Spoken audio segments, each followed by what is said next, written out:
এখনো আমাদের কোনো ভিউয়ার আসেনি।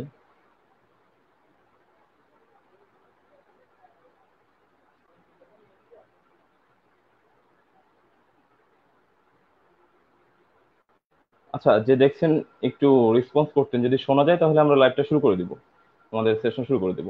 একটু কমেন্ট করে জানাবেন।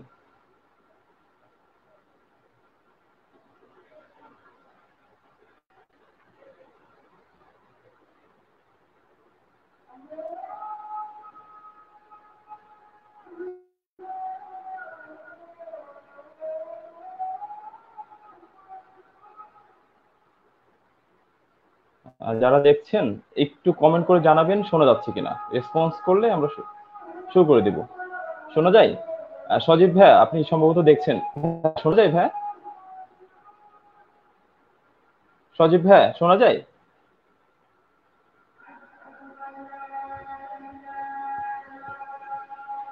হ্যালো, শুনতে পাচ্ছেন?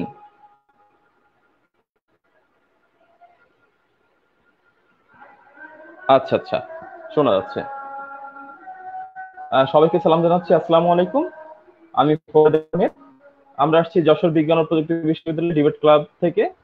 আহ, আপনারা সবাই জানেন যে যশোর বিজ্ঞান ও প্রযুক্তি বিশ্ববিদ্যালয়ের একমাত্র বিতর্ক সংগঠন জাস্ট ডিবেট ক্লাব। সেই ডিবেট ক্লাব এই করোনা সংকটের মুহূর্তে যারা অসহায় মানুষ রয়েছেন তাদের সাহায্যার্থে তারা একটি ফান্ড টুর্নামেন্ট আয়োজন করেছে, যার মাধ্যমে এই টুর্নামেন্টে যে সকল ফান্ড উঠবে রেজিস্ট্রেশনের বিনিময়ে সে ফান্ডটা অসহায় দুস্থদের মাঝে দান করতে হবে।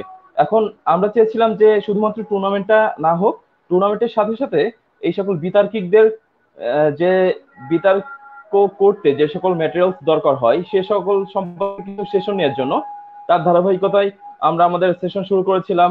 আমাদের ঈদের আগ থেকে, রমজানের মাস থেকে সেখানে সাকিব বিন রশিদ ভাই আসছিলেন আমাদের খুলনা বিশ্ববিদ্যালয়ের বিতর্ক সংগঠনের সাবেক প্রেসিডেন্ট আরমান ইসলাম ভাই।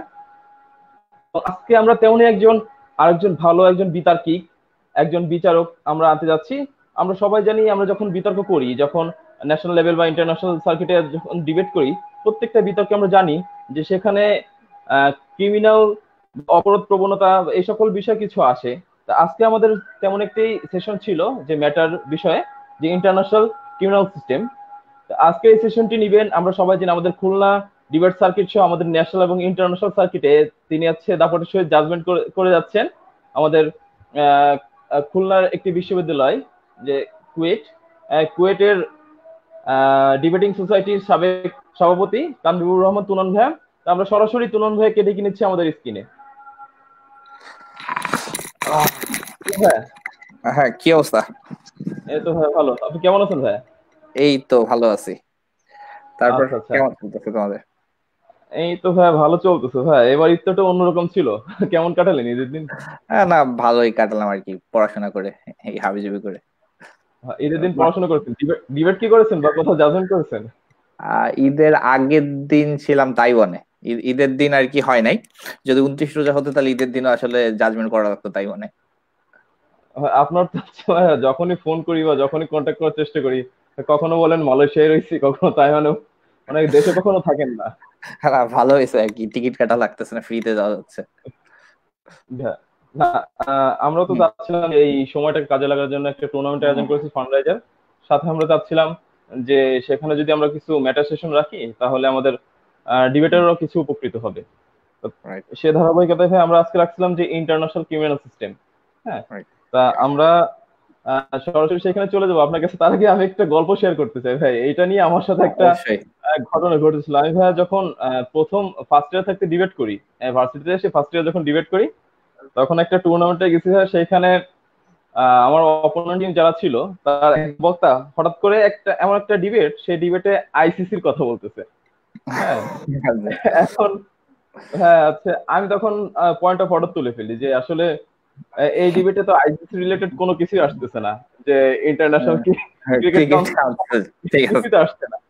হ্যাঁ, হুম, তখন আসলে যে তুলছিল, যে এই কথাটা বলছিল, যে অপোনেন্ট স্পিকার ছিলেন, তিনি সম্ভবত আইসিসি এর কথাই বলছিল, কিন্তু তিনি হচ্ছে আমার মতো ঝাপসা ধারণা ছিল। হ্যাঁ, তিনি হচ্ছে আইসিসি বলতে যে আইসিসি বলেছে। পরবর্তীতে হচ্ছে যখন স্পিকার যে ছিলেন তিনি যখন বললেন যে আসলে এটা কি আইসিসি নাকি আইসিজে, তিনি আচ্ছা আবার বলছে যে ইন্টারন্যাশনাল ক্রিমিনাল কাউন্সিল, পরবর্তীতে এই স্পিকার আমাদের লাস্টে বুঝা দিলেন। তো ভাইয়া তাহলে সরাসরি আমরা চলে যাচ্ছি আমাদের Sure. সেশনে, শুরু করুন ভাই। আচ্ছা, ধন্যবাদ সবাইকে। আশা করি আপনারা সবাই ভালো আছেন। তো সবার আগে ফরিদকে ধন্যবাদ এবং সবাইকে ধন্যবাদ এই ধরনের জাজ ডিসিকে এই ধরনের একটা আয়োজন করার জন্য। আহ, আমি চেষ্টা করব যে আমার হচ্ছে আপনার হচ্ছে ডিবেটের এক্সপিরিয়েন্স, রিসেন্ট কিছু এক্সপিরিয়েন্স দিয়ে সিজিএস এর যে ডিবেট গুলো আসে এবং এইগুলা কিভাবে ট্যাকেল করা যায় বা এইগুলোর কম্পোনেন্ট গুলা কি, তো আর কি এইভাবে এইভাবে আর কি। তো আস্তে আস্তে শুরু করি, আমরা এক এক করে যাই সিজিএস এর মধ্যে কিভাবে কি, এবং আপনাদেরকে ইনকারেজ করা হচ্ছে হাইলি আপনারা কোয়েশ্চেন করবেন। সো আমি ট্রাই করব জাস্ট একটা পেন এন্ড পেপার নিয়ে রেখে আপনাদের কোয়েশ্চেন গুলো নোট ডাউন করে অ্যান্সার দেওয়ার জন্য। জাস্ট মিনিট, একটা মিনিট আমাকে দিবেন। রাইট, ওকে, আচ্ছা ঠিক আছে। সো এবার স্টার্ট করি। তাহলে ব্যাপারটা হচ্ছে কি, ফার্স্টে আপনাদের বুঝতে হবে যে হচ্ছে খুব বেসিক থেকে আমরা স্টার্ট করি যে সিজিএস বা ক্রিমিনাল জাস্টিস সিস্টেমটা কি। সো সিজিএস হচ্ছে এমন একটা জিনিস যেটা আসলে হচ্ছে আপনার ল কে ইনফোর্স করে। তার মানেটা হচ্ছে ব্যাপারটা হচ্ছে আমরা এইভাবে বলি, CGS is insuring the enforcement of the law. তার মানে হচ্ছে এইটা কিন্তু ল বানায় না, তার মানে লটা আগে থেকে আছে। সো লটা আগে থেকে আপনার স্টেটে আছে, এটাকে ইনফোর্স করে, বা লটা যদি ব্রেক হয় সেক্ষেত্রে কি ধরনের স্টেপ নেওয়া যাবে, এইগুলো কাজ হচ্ছে সিজিএস। সো এইটা হচ্ছে মানে ইম্পর্টেন্ট জিনিস। আচ্ছা, তো এইখানে আপনার একটা জিনিস বুঝতে হবে, দেখেন অনেক সময় মানে সিজিএস এর ডিবেটে আপনাদের একটা জিনিস বুঝতে হবে যে ল যেটা বানানো হচ্ছে এই লর মধ্যে কিন্তু একটা ইনহেরেন্ট প্রবলেম আছে। প্রবলেমটা কেমন? লটা কিন্তু আপনার অনেক বেশি রিগড বা অনেক বেশি প্রিভিলেজড। মানে ধরেন আপনি যদি ধরেন হচ্ছে আমেরিকার সোসাইটির কথা ধরেন, সেখানে slavery was legal, Holocaust was legal. তার মানে just because something is legal does not mean সেটা এথিক্যালি রাইট বা সেটা মোরালি রাইট। সো কথাটা হচ্ছে এখানে সিজিএস লটা তৈরি করে না, সিজিএস হচ্ছে লটা ইনফোর্স করে। এখন কোয়েশ্চেন হচ্ছে সিজিএস সিস্টেম ইটসেলফ এর মধ্যে কিছু প্রবলেম আছে, যেটা হচ্ছে আপনার হচ্ছে লটা তৈরি হয় একটা মানে নির্দিষ্ট সময় এবং নির্দিষ্ট সিচুয়েশন ওয়াইজ লটা আসে বা নির্দিষ্ট সিনারিও ওয়াইজ লটা তৈরি হয়। সো এটা ইন্ডিভিজুয়াল না এবং এইটা টাইম টু টাইম চেঞ্জও হতে পারে। সো এটা কোনো আপনার হচ্ছে মানে ইউনিভার্সাল ট্রুথ বলে বা ইউনিভার্সাল ল বা ইউনিভার্সাল রুল বলে কিছু নেই, টাইম টু টাইম চেঞ্জ হয় এবং এটা হচ্ছে আপনার সিচুয়েশন ওয়াইজ আরো বেশি ডেভেলপ হয়। আচ্ছা, এবার তাহলে আমরা আসি যে ব্যাপারটা হচ্ছে আহ এখন যদি আমরা কোয়েশ্চেন করি আপনাকে যে হোয়াট কনস্টিটিউটস এ ক্রাইম, মানে ক্রাইমকে কনস্টিটিউট করা যায় দুইটা ভাগে। একটা হচ্ছে আপনার অ্যাক্টাস রিয়া এবং আরেকটা হচ্ছে মেন্স রিয়া। সো দুইটা আপনার হচ্ছে আইডিওলজি আছে, অ্যাক্টাস রিয়া আর মেন্স রিয়া। তাহলে এবার হচ্ছে কোয়েশ্চেন ইজ অ্যাক্টাস রিয়া বা অ্যাক্ট রিয়াটা কি আর মেন্স রিয়াটা কি। খেয়াল করুন, ব্যাপারটা হচ্ছে ঠিক এরকম যে হচ্ছে আপনার এইটা নিয়ে অনেক বেশি ডিবেট হয় যে আপনার হচ্ছে কি আপনার হচ্ছে সিজিএস এর ক্ষেত্রে বা শাস্তির ক্ষেত্রে আমরা কি আসলে ইনটেন্টটাকে আপনার হচ্ছে ইয়ার মতো আপনার হচ্ছে যে ইমপ্লিমেন্টেশন এর মতো একই গুরুত্ব দিব কিনা। মানে আপনাকে আমি এক্সাম্পল দিয়ে দেখাই। সে কথার কথা হচ্ছে আমি হচ্ছে ফরিদকে মারতে যাচ্ছি। সো আমি যদি ফরিদকে হচ্ছে আপনার গুলি করি, এখন ফরিদ যদি বেঁচে যায় তাহলে আপনার কেসটা হবে attempt to murder. But Farid যদি মারা যায় তাহলে হচ্ছে মার্ডার। এখন কোয়েশ্চেন হচ্ছে ফরিদ যে বেঁচে গেছে এটা তো আসলে ওর ভাগ্যের কারণে বেঁচে গেছে, বা আমি ভালো মতো গুলি চালাইতে পারি না, বা আমার দুর্বলতার কারণে বেঁচে গেছে। বাট ইন্টেনশন তো এখানে দুই জায়গায় সেমই ছিল, যে একটা মানুষকে হত্যা করা। তার মানে আমার ইন্টেনশন এখানে এটাই ছিল যে আমি তার রাইট টু লাইফকে কেড়ে নিব, অর্থাৎ সোশ্যাল কন্ট্রাক্ট এখানে শুরুতেই ডিস্টার্ব হয়। তাহলে বেসিকলি মানে ডিবেটটা এরকম হয় যে হচ্ছে আমরা কি আসলে স্ট্যাটাস কো যেটা বলে যে একজন মানুষ যদি আসলে সফল হয়ে যায় কোনো হত্যাকাণ্ডে বা কোনো কাজে, সেক্ষেত্রে তার শাস্তিটা আপনার হচ্ছে যদি সে বিফল হয়, মানে মোরাল লাকের কারণে যদি সে বিফল হয় তাহলে কম হবে। সো এইটা নিয়ে অনেক ডিবেট আসে। তো এইখানে খুব সিম্পল যে আপনারা যারা মানে যারা এই সাইডে ডিবেট করবেন যে আসলে আপনারা হচ্ছে মোরাল মানে মোরাল লাকের জন্য যে ওই লোকটা বেঁচে গেছে, এটা আসলে যে বেঁচে গেছে তার সৌভাগ্য। এখানে আসলে যে ক্রিমিনাল তার ক্রাইমটা কোনোভাবেই মিনিমাইজ হয় না, অর্থাৎ সে সুযোগ পেলে এই কাজটা করবেই, বা সে সোসাইটির যে হচ্ছে মোরাল অব্লিগেশন এগুলো ফলো করে না। সো এই একটা আর্গুমেন্টেশন যেটা হচ্ছে অনেক সময় এই সাইডের মানে যারা অ্যাটেম্প টু মার্ডারের ক্ষেত্রে মার্ডারের মতো শাস্তি চান সেই ধরনের এইভাবে আপনার হচ্ছে একটা আর্গুমেন্ট চালান। আচ্ছা, এরপরে আরেকটা ব্যাপার হচ্ছে, এখন কোশ্চেন হচ্ছে আপনি যখন এর এগেনস্টে থাকবেন, সো এর এগেনস্টে থাকলে হচ্ছে আপনি আসলে কি ধরনের আর্গুমেন্ট চালাবেন, মানে আপনি আসলে বলতে চাচ্ছেন যে অ্যাটেম্প টু মার্ডারকে আপনি মার্ডারের সমপরিমাণ শাস্তি দিবেন না। আচ্ছা, তখন আপনি আসলে তখন আপনি কিভাবে আপনার হচ্ছে আর্গুমেন্টটা চালাবেন? দেখেন, খেয়াল করেন, ব্যাপারটা হচ্ছে কি, আদালত যখন একটা মানুষকে অ্যাটেম্প টু মার্ডারের জন্য শাস্তি দিচ্ছে, এইটা ইম্পর্টেন্ট আপনার বোঝা যে সিজিএস এর ক্ষেত্রে কখনোই আমরা চাই না যে একটা মানুষ সে যতটুকু শাস্তি প্রাপ্য তার থেকে একদিন বেশি বা একদিন কম শাস্তি সে পাক, মানে সে যতদিনের শাস্তি প্রাপ্য সে ততটুকুই পাক। তার মানে হচ্ছে আপনার যে অপরাধ তার একটা হায়ারার্কি আছে, সো সেই হায়ারার্কিতে একজন মানুষ যে খুন করেছে আর একজন মানুষ যে খুন করতে যে ব্যর্থ হয়েছে, তাদের হায়ারার্কিতে বা তাদের ইম্প্যাক্টটা সোসাইটিতে আলাদা। এই কারণে আপনি যেহেতু একটা মানুষের স্বাধীনতার মতো একটা জিনিস কেড়ে নিতে যাচ্ছেন, যতই সে সোশ্যাল কন্ট্রাক্টটা আপনার ভাঙুক, at the end of the day সে একজন মানুষ। আপনার সিজিএস সিস্টেম চায় তাকে রিফর্ম করতে, তাহলে ইন দ্যাট সিনারিও আপনার জন্য বেটার হবে যে সে যতটুকু অপরাধ করেছে সেই অনুসারে তাকে শাস্তি দেওয়া। ঠিক আছে, সো এই হচ্ছে দুইটা প্রিন্সিপাল আর্গুমেন্ট যেটা আর কি এই টাইপের ডিবেটে অনেকে রান করে, যে আপনার হচ্ছে একটা শ্রিয়া আর মেন শ্রিয়া, যেটা হচ্ছে আপনার ইন্টেনশন, আর আরেকটা হচ্ছে আপনি হচ্ছে যখন আপনি খুব সুচিন্তিত ভাবে আর কি এই কাজগুলো, মানে ইন্টেনশন থাকে আপনার হচ্ছে কাউকে হার্ম করার, কিন্তু বেসড অন মোরাল লাক আপনি আসলে সেই লোকটা আসলে কোনোভাবে বেঁচে যায়, সো তখন আর কি সেই লোকের শাস্তিটা সেম হওয়া উচিত কিনা। সো এই টাইপের আরো একটা ডিবেট আছে, ডিবেটটা হচ্ছে এরকম যে হচ্ছে একজন মানুষ আচ্ছা, তার আগে ফরিদ, যদি আমার কথা শোনা না যায় বা ভিতরে কেউ যদি শুনতে না পারে, কাইন্ডলি একটু আমাকে জানাবা যে আমার কথা শোনা যাচ্ছে না। ওকে, ওকে, থ্যাংক ইউ। আচ্ছা, তো এই টাইপের আরো একটা ইন্টারেস্টিং মোশন আছে। তো ইন্টারেস্টিং মোশনটা কি, যে হচ্ছে আমরা হচ্ছে আপনি যখন ধরেন যে ড্রাঙ্ক এন্ড ড্রাইভ কেস, ধরেন দুইটা সিনারিও, একটা মানুষ হচ্ছে মদ খেয়ে গাড়ি চালাচ্ছে, চালানোর ফলে সে আসলে সেফলি বাসায় পৌঁছে গেল, কিন্তু আরেকটা মানুষ ড্রাঙ্ক এন্ড ড্রাইভ করে অ্যাকচুয়ালি রাস্তায় ফুটপাতে একজনকে মেরে দিল। এখন এই যে দুইটা মানুষ, এই দুইটা মানুষকে শাস্তি সমান হওয়া উচিত কি না, এটা একটা অনেক বড় ডিবেট। কারণ এখানে অনেকে আপনার আর্গুমেন্ট করতে পারেন যে হ্যাঁ, যেহেতু সে হত্যা করেছে সুতরাং তার শাস্তি বেশি হতে পারে, একজন তো হত্যা করে নাই, তো তাকে কেন আমি বেশি এমন কিছুর জন্য পানিশ করবো যা সে করে নাই। অন দ্য কন্ট্রারি, আরেক দল এসে এটাকে আর্গুমেন্ট করতে পারে যে হচ্ছে দেখেন, যে মানুষটা ড্রাঙ্ক এন্ড ড্রাইভ করেছে সে হয়তোবা সৌভাগ্যবশত কাউকে মারে নাই, বাট এই ধরনের মানুষকে আমরা যদি আসলে অনেক বড় শাস্তি না দেই, তাহলে আমরা সোসাইটিতে কোনো ইম্প্যাক্ট ফেলতে পারবো না, বা আমরা সোসাইটিকে এই মেসেজটা দিতে পারবো না যেটা খারাপ, এবং এই ধরনের অ্যাক্সিডেন্ট আরো বেশি হবে। আচ্ছা, তো কেবল যে জিনিসটা আমি বললাম এটাকে বলে হচ্ছে reparation. So how do you support retributive justice system in a better way, right? হ্যাঁ, সুমিত, খুব সুন্দর একটা কোশ্চেন করছো। সো এই জিনিসগুলো আসলে আমার হচ্ছে একটু লাস্টের দিকে আসবে, সো একটু সুমিত প্লিজ বেয়ার করো রেট্রিবিউটিভ জাস্টিস সিস্টেম, এবং এই জিনিসগুলো আসলে খুব ইম্পর্টেন্ট ইন এ ডিবেট, যে এইগুলো আমরা কিভাবে সাপোর্ট করবো বা এইগুলো নিয়ে আমরা কিভাবে আগাবো। আমি জাস্ট আস্তে আস্তে বিল্ড আপ করি, যেহেতু হয়তো অনেকে আছেন যারা একটু তুলনামূলক নতুন, সো তাদের জন্য। আচ্ছা, এইবার খেয়াল করেন যে ব্যাপারটা হচ্ছে এইখানে, যে আপনার যে যখন আপনি একটা মানুষকে শাস্তি দিচ্ছেন, সেই শাস্তিটা তার কি যে একটা সে করেছে সেটার জন্য দিবেন, নাকি তার শাস্তিটা যেটা অ্যাকচুয়ালি কারেন্ট স্ট্যাটাস কত দেওয়া হয় ভার্সেস একটা শাস্তি আপনি দিবেন যেটা আসলে সে ঘটাতে পারতো, এবং সেটা দেওয়ার মাধ্যমে আপনি চাচ্ছেন যে ফিউচারে যেন এই জিনিসগুলো না ঘটে। আচ্ছা, সো এইগুলো হচ্ছে সিনারিও, এইগুলো নিয়ে হচ্ছে আপনার হচ্ছে যখন অ্যানালাইসিস গুলো হবে সেগুলো আপনাকে আমি সামনে বলছি যে কিভাবে আরো আরো ইনডেপথ অ্যানালাইসিস আপনি যেতে পারেন। আচ্ছা, খেয়াল করেন, তো ব্যাপারটা হচ্ছে কি, আমরা যদি দেখতে পারি components of CGS, so CGS এর কম্পোনেন্ট হচ্ছে তিনটা। তো তিনটা কম্পোনেন্ট কি, এক ল এনফোর্সমেন্ট, দুই court system, third prison system.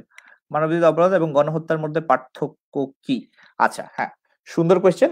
মানবতা বিরোধী অপরাধ, গণহত্যার মধ্যে পার্থক্য কি, এইগুলো অ্যাগেন কোয়েশ্চেন গুলো একটু প্লিজ আই থিঙ্ক একটু ভালো হয় যদি কেউ একটু নোট করে রাখেন। আই থিঙ্ক লাস্টে একটু আমাকে দিলে একটু, এরপর একটু দিলে ভালো হয়। ঠিক আছে, আচ্ছা, তারপর আমি একটু লিখে রাখি, প্যারা নেই। আচ্ছা, তো ব্যাপারটা হচ্ছে আপনার হচ্ছে আচ্ছা, ওকে, রাইট। সো এইবার আপনার হচ্ছে কম্পোনেন্টস অফ সিজিএস এ আমরা যখন যাব, যে হচ্ছে law enforcement, again court system and prison system. আচ্ছা, এটা যাওয়ার আগে জাস্ট এই জিনিসটা একটু বলে যাই যে তার একটা কোয়েশ্চেন যে মানবতা বিরোধী অপরাধ এবং হচ্ছে গণহত্যার মধ্যে পার্থক্য কি। তো ব্যাপারটা হচ্ছে মানবতা বিরোধী অপরাধ এবং গণহত্যা মানে kind of same thing, not exactly same, kind of same thing. কারণ কি আপনাদের একটু বলি, একটা হচ্ছে যেটা হচ্ছে আইসিসির কথা একটু আসলো, আইসিসির কিছু সম্পূরক নীতি আছে এবং এই আইসিসির সম্পূরক নীতিতে আবার কিছু প্রবলেম আছে। সো আইসিসির সম্পূরক যে নীতিটা, সেই নীতিটা বলে যে হচ্ছে আপনার যখন হচ্ছে এই যে মানবতা বিরোধী অপরাধ বা গণহত্যা মানে হচ্ছে আপনি যুদ্ধের সময় কাদেরকে মারতে পারবেন, আপনি আপনার অপোজিটের সৈন্য দলকে মারতে পারবেন বা আপনাকে হার্ম করতে পারে এমন কাউকে মারতে পারবেন, বাট আপনি এমন কাউকে মারতে পারবেন না যিনি হচ্ছে শিশু বা নারী বা নিরস্ত্র মানুষ, বা যখন আপনার ট্রুস চলতেছে মানে হচ্ছে যুদ্ধ বিরতি চলছে তখন কাউকে মারতে পারবে না। সো এই ধরনের ইনহিউম্যান কাজ করা হচ্ছে আপনার কাইন্ড অফ মানবতা বিরোধী অপরাধ। এখন কাইন্ড অফ কেন বলছি, এখানে একটা প্রবলেম আছে। এই যে মানবতা বিরোধী অপরাধ বা যুদ্ধ অপরাধ, এর কিন্তু অ্যাকচুয়াল টার্মিনোলজিটা অনেক ডিবেটেবল। ঠিক আছে, আমরা সেক্ষেত্রে নর্মালি ডিবেটের ক্ষেত্রে হচ্ছে সার্বিয়া বা সেকেন্ড ওয়ার্ল্ড ওয়ার বা ফার্স্ট ওয়ার্ল্ড ওয়ার চেসনিয়ার যে এক্সাম্পল গুলো আছে, ওখানে যে ট্রায়াল গুলো হয়েছে, ওখানে যাদেরকে কনভিক্ট করা হয়েছে তাদের এক্সাম্পল এনে কথাগুলো বলতে পারি। But to the day itself এইটার কোনো ইউনিভার্সাল এগেইন ডেফিনিশন নাই। এই জিনিসটা নিয়ে অনেক ডিবেট হয়, হয়তোবা যারা লতে পড়েন তারা আর অনেক ভালোভাবে জিনিসটা বলতে পারবেন, but still to the date আপনি যদি রিসার্চ করে দেখেন যে স্টিল এই জিনিসটা অনেক ডিবেট হয়, যদিও একটা একসেপ্টেড এক্সপ্লেনেশন আছে, but still to the date এগুলো নিয়ে ডিবেট হয়। সো কোয়েশ্চেন ইজ দ্যাট এই যে আপনি যে গণহত্যার কথা বলছেন, এগুলো হচ্ছে কাইন্ড অফ এগেন এগুলো মানবতা বিরোধী অপরাধের মধ্যে পড়ে, কারণ গণহত্যার ক্ষেত্রে আপনি হচ্ছে যে কাজটা করছেন সেটা হচ্ছে আপনি নিরস্ত্র মানুষদেরকে, নিরীহ মানুষদেরকে মারছেন যারা আসলে এথনিক ক্লিনজিং। আচ্ছা রাইট, সো এথনিক ক্লিনজিং এর ব্যাপারটা হচ্ছে খুব সিম্পল, যে এথনিক ক্লিনজিং হচ্ছে আপনি হচ্ছে ধরেন, যেটা আমি যদি বলি যে ধরেন আপনার হচ্ছে ইসের ক্ষেত্রে আপনার হচ্ছে জার্মানির ক্ষেত্রে হচ্ছে আপনার হচ্ছে ইহুদিরা যদি যদি সংখ্যালঘিষ্ঠ হয়, সো দ্যাট মিনস ধরেন কোনো একটা দেশ, সেই দেশে যদি কোনো একটা নির্দিষ্ট ধর্ম বা জাতি মানুষ যদি সংখ্যালঘিষ্ঠ হয়, যেমন হ্যাঁ আপনার সবচেয়ে ভালো উদাহরণ হচ্ছে মায়ানমারে রোহিঙ্গারা হচ্ছে মুসলিম সংখ্যালঘিষ্ঠ। সো এরা হচ্ছে এথনিক মানুষ। এই এথনিক মানুষদেরকে হচ্ছে আপনি যদি সিস্টেম্যাটিকলি ক্লিনজ করে বের করে দেন, যেটা আর কি মায়ানমার করছে, এই জিনিসটা হচ্ছে আপনার হচ্ছে এথনিক ক্লিনজিং এর মধ্যে পড়ে। আচ্ছা, তো এইবার একটু মেন জায়গায় আসি, খেয়াল করেন। তো কম্পোনেন্ট অফ সিজিএস হচ্ছে আপনার হচ্ছে তিনটা। সো ফার্স্টে আমরা আলোচনা করব ল এনফোর্সমেন্ট নিয়ে। আচ্ছা, তো ল এনফোর্সমেন্টের ক্ষেত্রে হচ্ছে যে ডিবেট গুলো বেশি আসে, এগুলো অনেক বেশি আপনার হচ্ছে ইউএসএ কেন্দ্রিক বা ওই দেশের হচ্ছে ল এনফোর্সমেন্টে অনেক বড় একটা ডিবেট আছে, সেটা হচ্ছে আপনার হচ্ছে black life matters versus all life matter. আচ্ছা, সো এই জায়গায় আসবো, আগে একটা জিনিস খেয়াল করেন।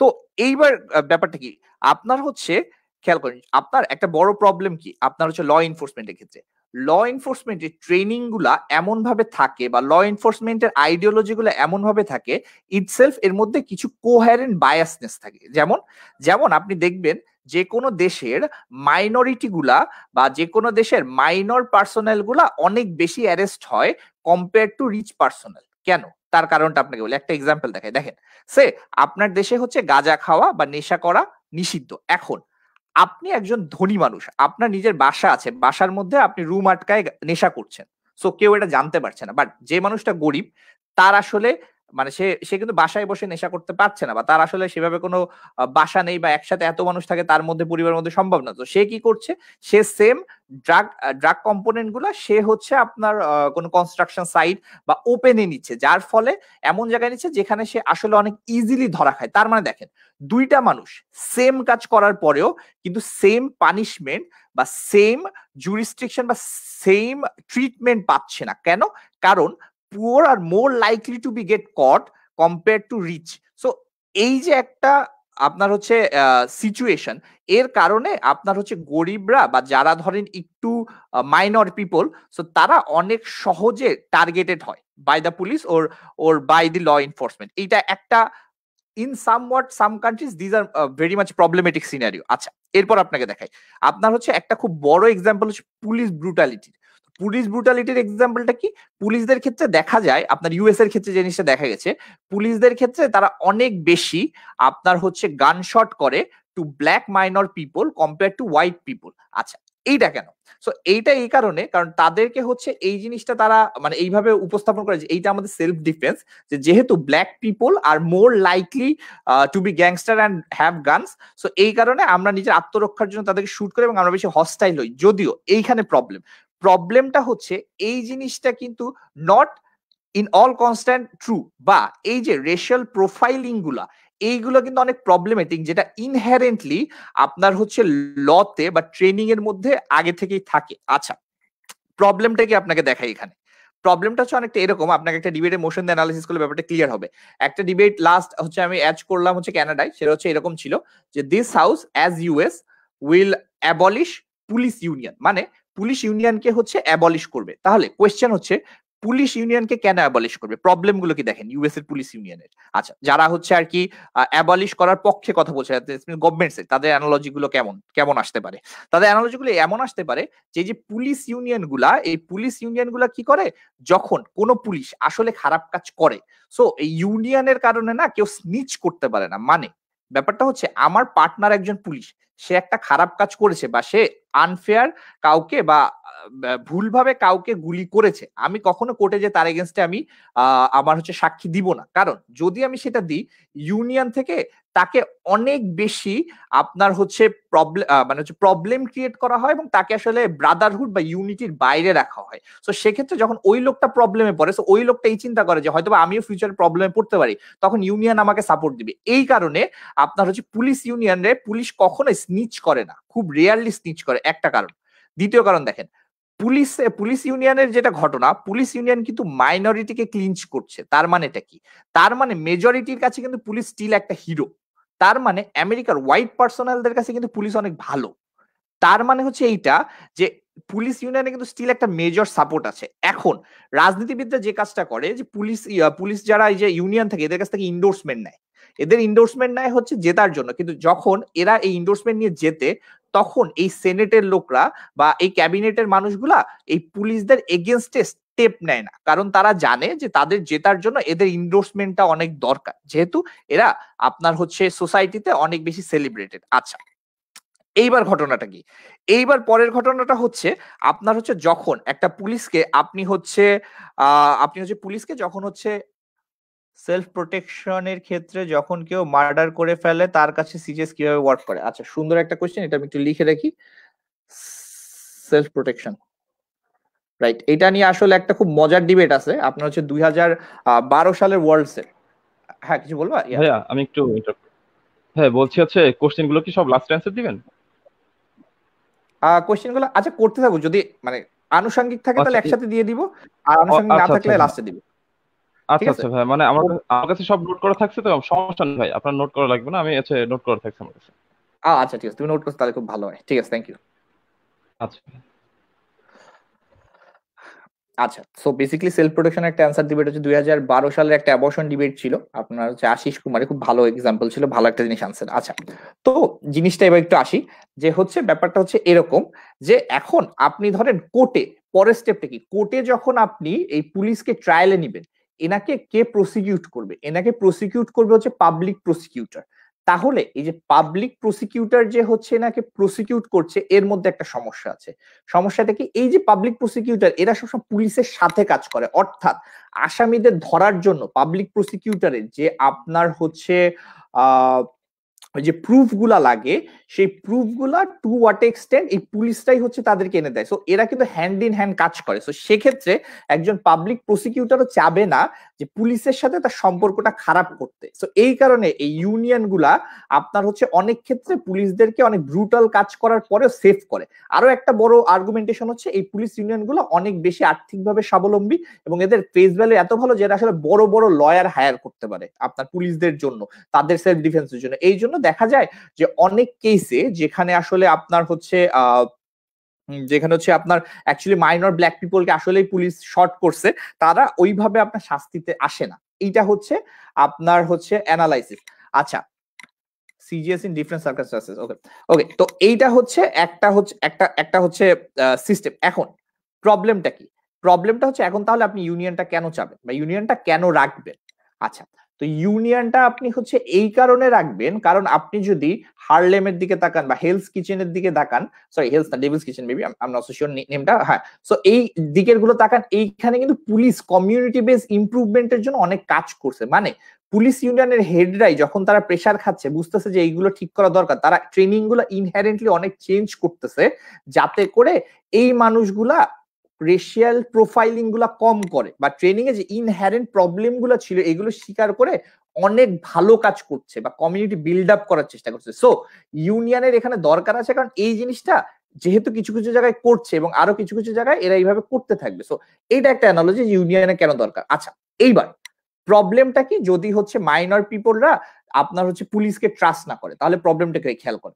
তাহলে এই কারণে আপনার ব্ল্যাক কমিউনিটির অনেক ডোমেস্টিক ভায়োলেন্স গুলো আনরিপোর্টেড যায়, অর্থাৎ যে ডোমেস্টিক ভায়োলেন্স গুলো হয় এগুলো রিপোর্ট করা হয় না, বা এর কারণে যে সমস্যাটা হয়, মানুষরা নিজেদের জন্য আপনার হচ্ছে একটা ভিজিলেন্ট জাস্টিস সিস্টেম ক্রিয়েট করে। মানে আপনার কিছু এরিয়া যেখানে জানে যে পুলিশকে ডেকে লাভ নাই, আমাদেরকেই ধরবে, সো তারা নিজেরাই নিজেদের জাস্টিস সিস্টেম তৈরি করে এবং তারা নিজেরাই ভিজিলেন্ট আউট অফ ল আপনার হচ্ছে কাজগুলো করে, যার ফলে আপনার গ্যাং মব এই টাইপের সিচুয়েশন গুলো অনেক বেশি হয়।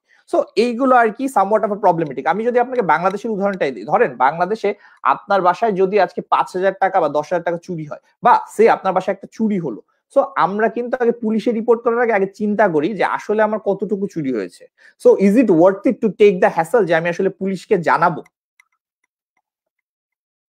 অ্যানার্কিস্ট লজিকে সমাজ কিভাবে অপরাধীদের শাস্তি নিশ্চিত করবে? আচ্ছা, সুন্দর একটা ওসামা ভাইয়ের কোয়েশ্চেন। সো এইগুলো আর কি একটু লিখে রেখো ফরিদ, এটা আর কি এই কোয়েশ্চেনটা একটু লাস্ট অ্যান্সার দিব। আচ্ছা, তো ব্যাপারটা হচ্ছে কি, আপনার হচ্ছে এখন কোয়েশ্চেন হচ্ছে যে এই যে হচ্ছে আপনার যে সোশ্যাল ব্যালেন্সটা, ইন দ্যাট কেস অনেক বেশি হার্ম পায়, বা মানুষ যেটা হয়, ধরেন বাংলাদেশের মতো দেশের ক্ষেত্রে আমরা একটা ছোটখাটো ডাকাতি হলে বা ছোটখাটো সিচুয়েশন হলে আমরা কিন্তু পুলিশে রিপোর্ট করতে যাই না। কেন যাই না? কারণ পুলিশের উপর মানুষগুলো অনেক বেশি ডিস্ট্রাস আছে।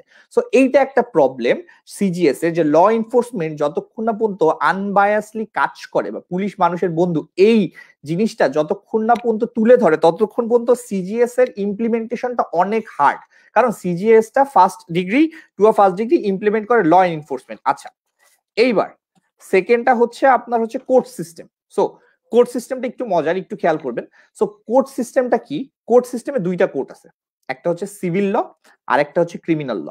আচ্ছা, তো সিভিল কোর্ট আর একটা হচ্ছে ক্রিমিনাল কোর্ট, তাহলে দুইটার মধ্যে পার্থক্য কি? তার আগে একটা জিনিস বলে রাখি, কোর্টের একটা কম্পোনেন্ট থাকে। কম্পোনেন্ট কি? প্রথমে থাকে হচ্ছে আপনার ট্রায়াল কোর্ট, এরপরে থাকে হচ্ছে আপনার অ্যাপিল কোর্ট, এবং এরপর থাকে হচ্ছে সুপ্রিম কোর্ট। এখন ট্রায়াল কোর্ট আর সুপ্রিম কোর্টের মধ্যে, অ্যাপিল কোর্টের মধ্যে বিভিন্ন দেশে বিভিন্ন ভাগ থাকে, সো সেটা নিয়ে কোনো সমস্যা নাই।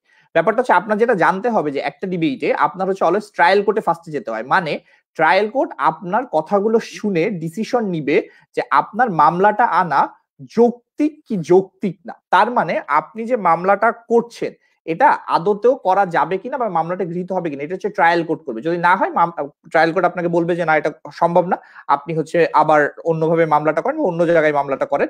আর যদি সম্ভব হয় সেক্ষেত্রে তারা হচ্ছে অ্যাপিল কোর্টে যাবে, এবং সর্বশেষে যায় হচ্ছে সুপ্রিম কোর্ট। ঠিক আছে, এটা হচ্ছে সর্বোচ্চ কোর্ট আপনার হচ্ছে একটা দেশে। সো সুপ্রিম কোর্টের ব্যাপারটা হচ্ছে একটু পরে অ্যানালাইসিসে আসবো। তার আগে যে জিনিসটা সবাইকে একটু খেয়াল রাখেন, সেটা হচ্ছে একটা হচ্ছে সিভিল ল আর একটা হচ্ছে ক্রিমিনাল ল।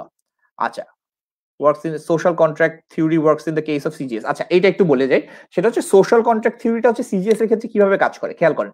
সেটা হচ্ছে এই যে আগে যেটা বলেছিলাম, যে আপনার হচ্ছে একটা মানুষের উপর একটা দায়িত্ব আছে, মিনিং যে হচ্ছে ব্যাপারটা হচ্ছে এরকম যে সোশ্যাল কন্ট্রাক্টটা কিভাবে কাজ করে। ধরেন একটা ডাক্তারের থট এক্সপেরিমেন্টটা দিই, একটা ডাক্তারের কাছে একটা রোগী আসছে, সেই রোগীটা হচ্ছে অনেক অসুস্থ, তো রোগীটাকে চেষ্টা করলে ডাক্তার বাঁচাতে পারে, আবার মরেও যেতে পারে, ডাক্তার জানে না।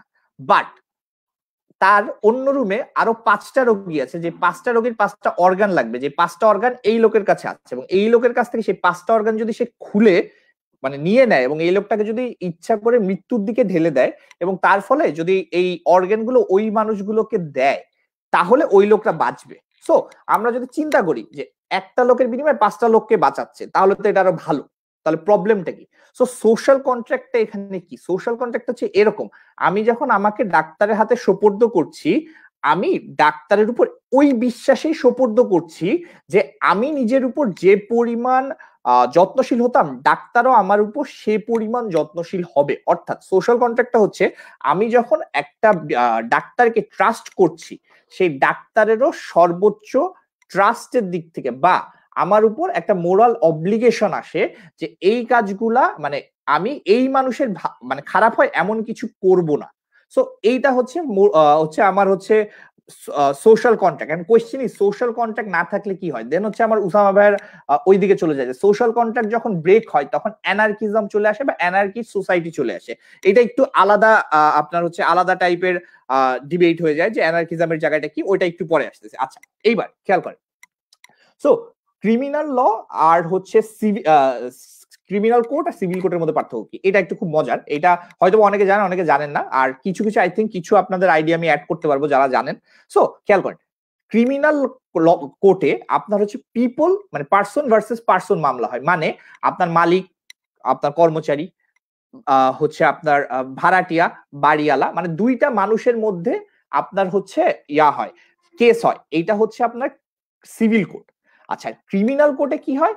ক্রিমিনাল কোর্টে আপনার হচ্ছে কোনো মানুষ মানুষের বিরুদ্ধে মামলা করে না, স্টেট মানুষের বিরুদ্ধে মামলা করে। তার মানে আজকে যদি আপনি একটা মানুষকে খুন করেন, সো হ্যাঁ আপনি তার অধিকার হরণ করেছেন, সে আপনার বিরুদ্ধে মামলা করতে পারে, বাট সেই মামলাটা হচ্ছে আপনার ক্রিমিনাল কোর্টে যাবে না। ক্রিমিনাল কোর্টে যাবে হচ্ছে সেই মামলাটা যেটা হচ্ছে স্টেট আপনার হচ্ছে আপনার হয়ে যে মামলাটা করে, which is a crime against society. আচ্ছা এইটা ইন্টারপ্রিটেশনটা আমি জানি বিভিন্ন দেশে বিভিন্ন রকম আছে, তো এখানে যদি কেউ লয়ার এক্সপার্ট থাকেন তিনি আর্গু করতে পারেন, বাট এইটা জাস্ট ডিবেটের জন্য।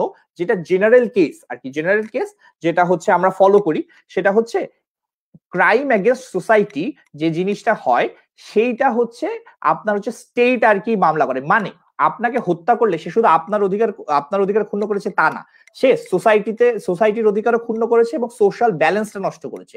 সো এইটার জন্য আপনার হচ্ছে স্টেট দায়বদ্ধ ওই মানুষটাকে শাস্তি দেওয়ার জন্য। আচ্ছা এইবার সিভিল লতে কি করি? সিভিল লতে আমরা হচ্ছে আপনার একটা ড্যামারেজ আদায় করার চেষ্টা করি। খুব সুন্দর একটা উদাহরণ আপনাদেরকে দেই যে একই ল একই সাথে একই কেস একই সাথে আপনার ক্রিমিনাল কোর্টে এবং সিভিল কোর্টে যায়। সেটা কেমন আপনাদেরকে বলি। আপনারা হয়তোবা যারা O.J. সিমসনের নাম জানেন, O.J. Simpson was a very famous case যেখানটায় আপনার ক্রিমিনাল কোর্টে আপনার O.J. সিমসনকে বেকসুর খালাস দেওয়া হয়েছিল। ঠিক আছে? আচ্ছা পিলখানা হত্যা কোন দিকে যাবে, রাইট? সো পিলখানা হত্যা হচ্ছে এটা হচ্ছে আপনার अगेन আর্মি লর মধ্যে চলে আসে, এটা একটু আলাদা, এটা নরমাল লর মধ্যে না, এটা একটু আলাদা টাইপের। আচ্ছা সো আপনার ব্যাপারটা হচ্ছে এরকম যে আপনার যে ক্রিমিনাল কোর্টের কথা যদি বলি, সো ক্রিমিনাল কোর্টে আপনার O.J. সিমসনকে গিলটি প্রুফ করা যায় নাই। সো তিনি ক্রিমিনাল কোর্ট থেকে বেকসুর খালাস পাইছেন, কিন্তু তিনি যে তার বউকে হত্যা করেছেন এর জন্য সিভিল কোর্টে তার নামে মামলা করা হয় এবং সেখানে তিনি কেস হারেন এবং তার জন্য তিনি ড্যামারেজ দেন। তাহলে ব্যাপারটা হচ্ছে এরকম যে আপনার হচ্ছে আমরা যে সিভিল কোর্টে যাই, সিভিল কোর্টে আপনার জন্য একটা ফাইনান্সিয়াল পেনাল্টি বা সামওয়াট ড্যামারেজ দিতে হয়, বাট ক্রিমিনাল কোর্টে হচ্ছে আপনার হচ্ছে জেল টাইম হয় বা শাস্তি হয়, সো দ্যাট আপনার সোসাইটিতে একটা স্টেটমেন্ট যায় যে এই ধরনের কাজ যেন কেউ না করতে পারে। আচ্ছা এখন আপনাদের যারা হচ্ছে O.J. সিমসনকে চিনেন না তাদেরকে আমি হচ্ছে সাজেস্ট করবো যে আপনার নেটফ্লিক্সে একটা সিরিজ আছে দেখবেন, অনেক মানে ইন্টারেস্টিং একটা কেস যে কিভাবে আর কি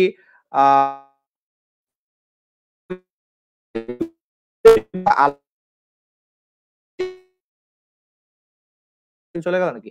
ও আচ্ছা, সো ইউএনএস সিজিএস হচ্ছে আলাদা জিনিস, ওটা আসলে ওভাবে ডিবেটে আসে না, কারণ হচ্ছে সিজিএসটা is mainly implied by state ও রিজিয়নস। আপনার ইউএন এর যদি সিজিএস নিয়ে কথা বলতে হয় সেটা অনেকটা একটা হাইপোথেটিক্যাল ডিবেটের দিকে চলে যাবে, সো ওই দিকে একটু পরে যাই। আগে হচ্ছে আপনার জেনারেল নরমাল যেটা আসে মানে ম্যাক্সিমাম টাইম যে জিনিসটা আছে সিজিএস ওইটা নিয়ে ডিসকাস করি। আচ্ছা খেয়াল করেন, তাহলে ঘটনা হচ্ছে যারা O.J. সিমসনের কাহিনী জানেন না, সো তারা একটু নেটফ্লিক্সে তার সিরিজটা দেখে নেবেন, খুবই মজার একটা সিরিজ।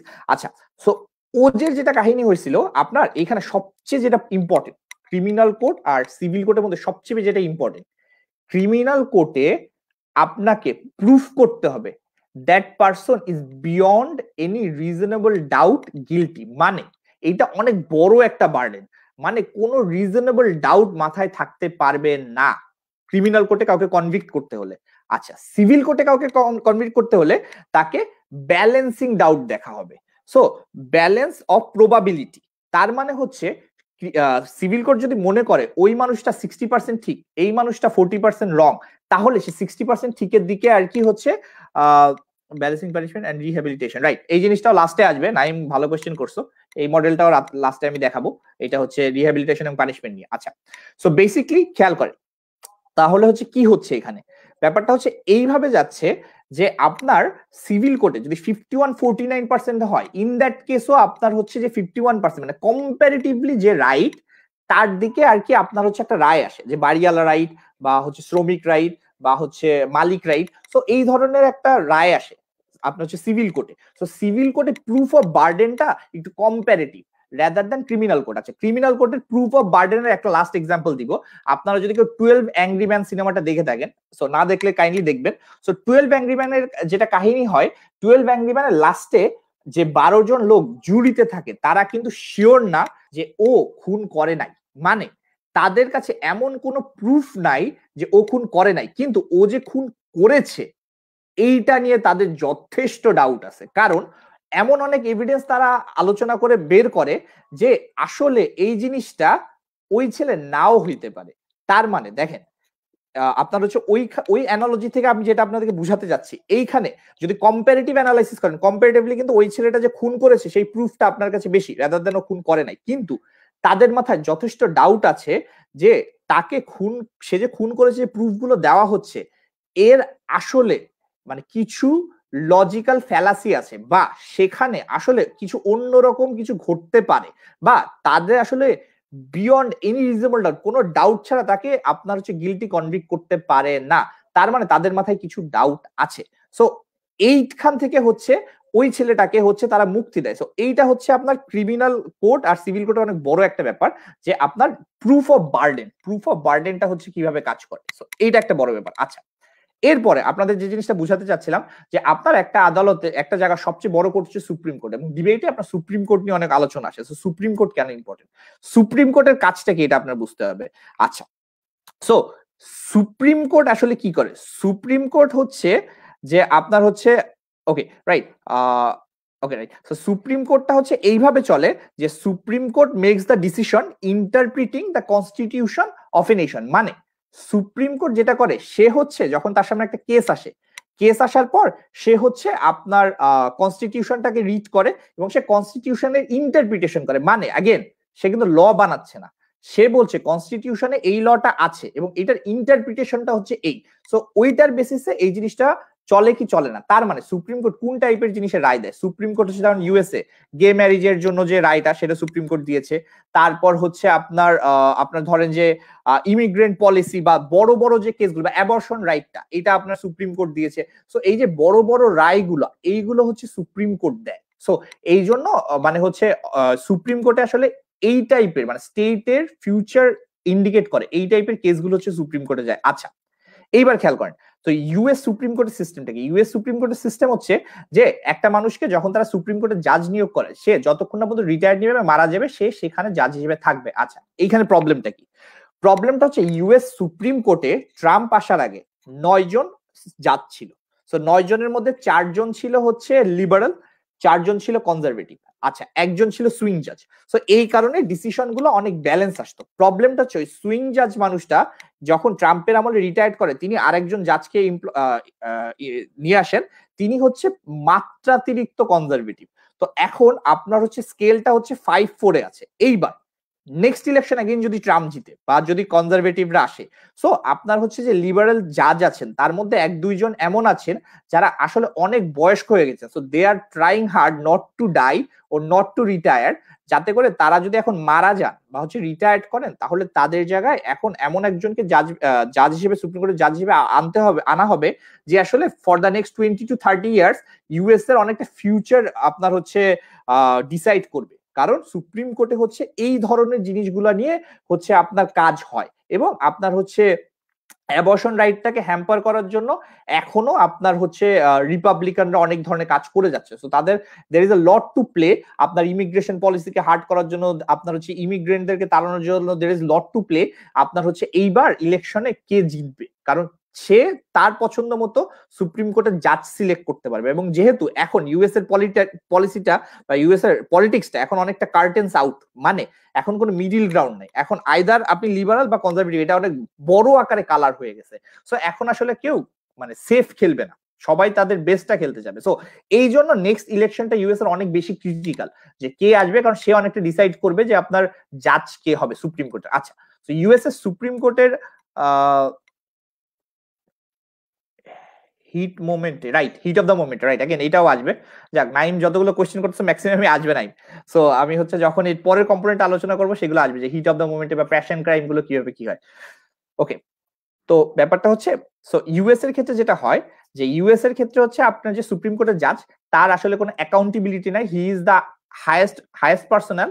সো এবং সেই মানুষটা হচ্ছে যে জাজমেন্ট গুলো দেয়, সেগুলো আসলে একটা কান্ট্রির কনস্টিটিউশনকে ইন্টারপ্রিট করে, এবং সেগুলো আসলে একটা কান্ট্রির ফিউচারকে অনেকটা অংশে ডিসাইড করে। আচ্ছা, এইবার প্রবলেমটা কি? প্রবলেমটা হচ্ছে এইখানে, ধরেন আপনি একটা জাজ, আপনি চান আপনাকে সুপ্রিম কোর্টে সিলেক্ট করুক as a liberal candidate or as a conservative candidate, আপনি চান আপনাকে সিলেক্ট করুক।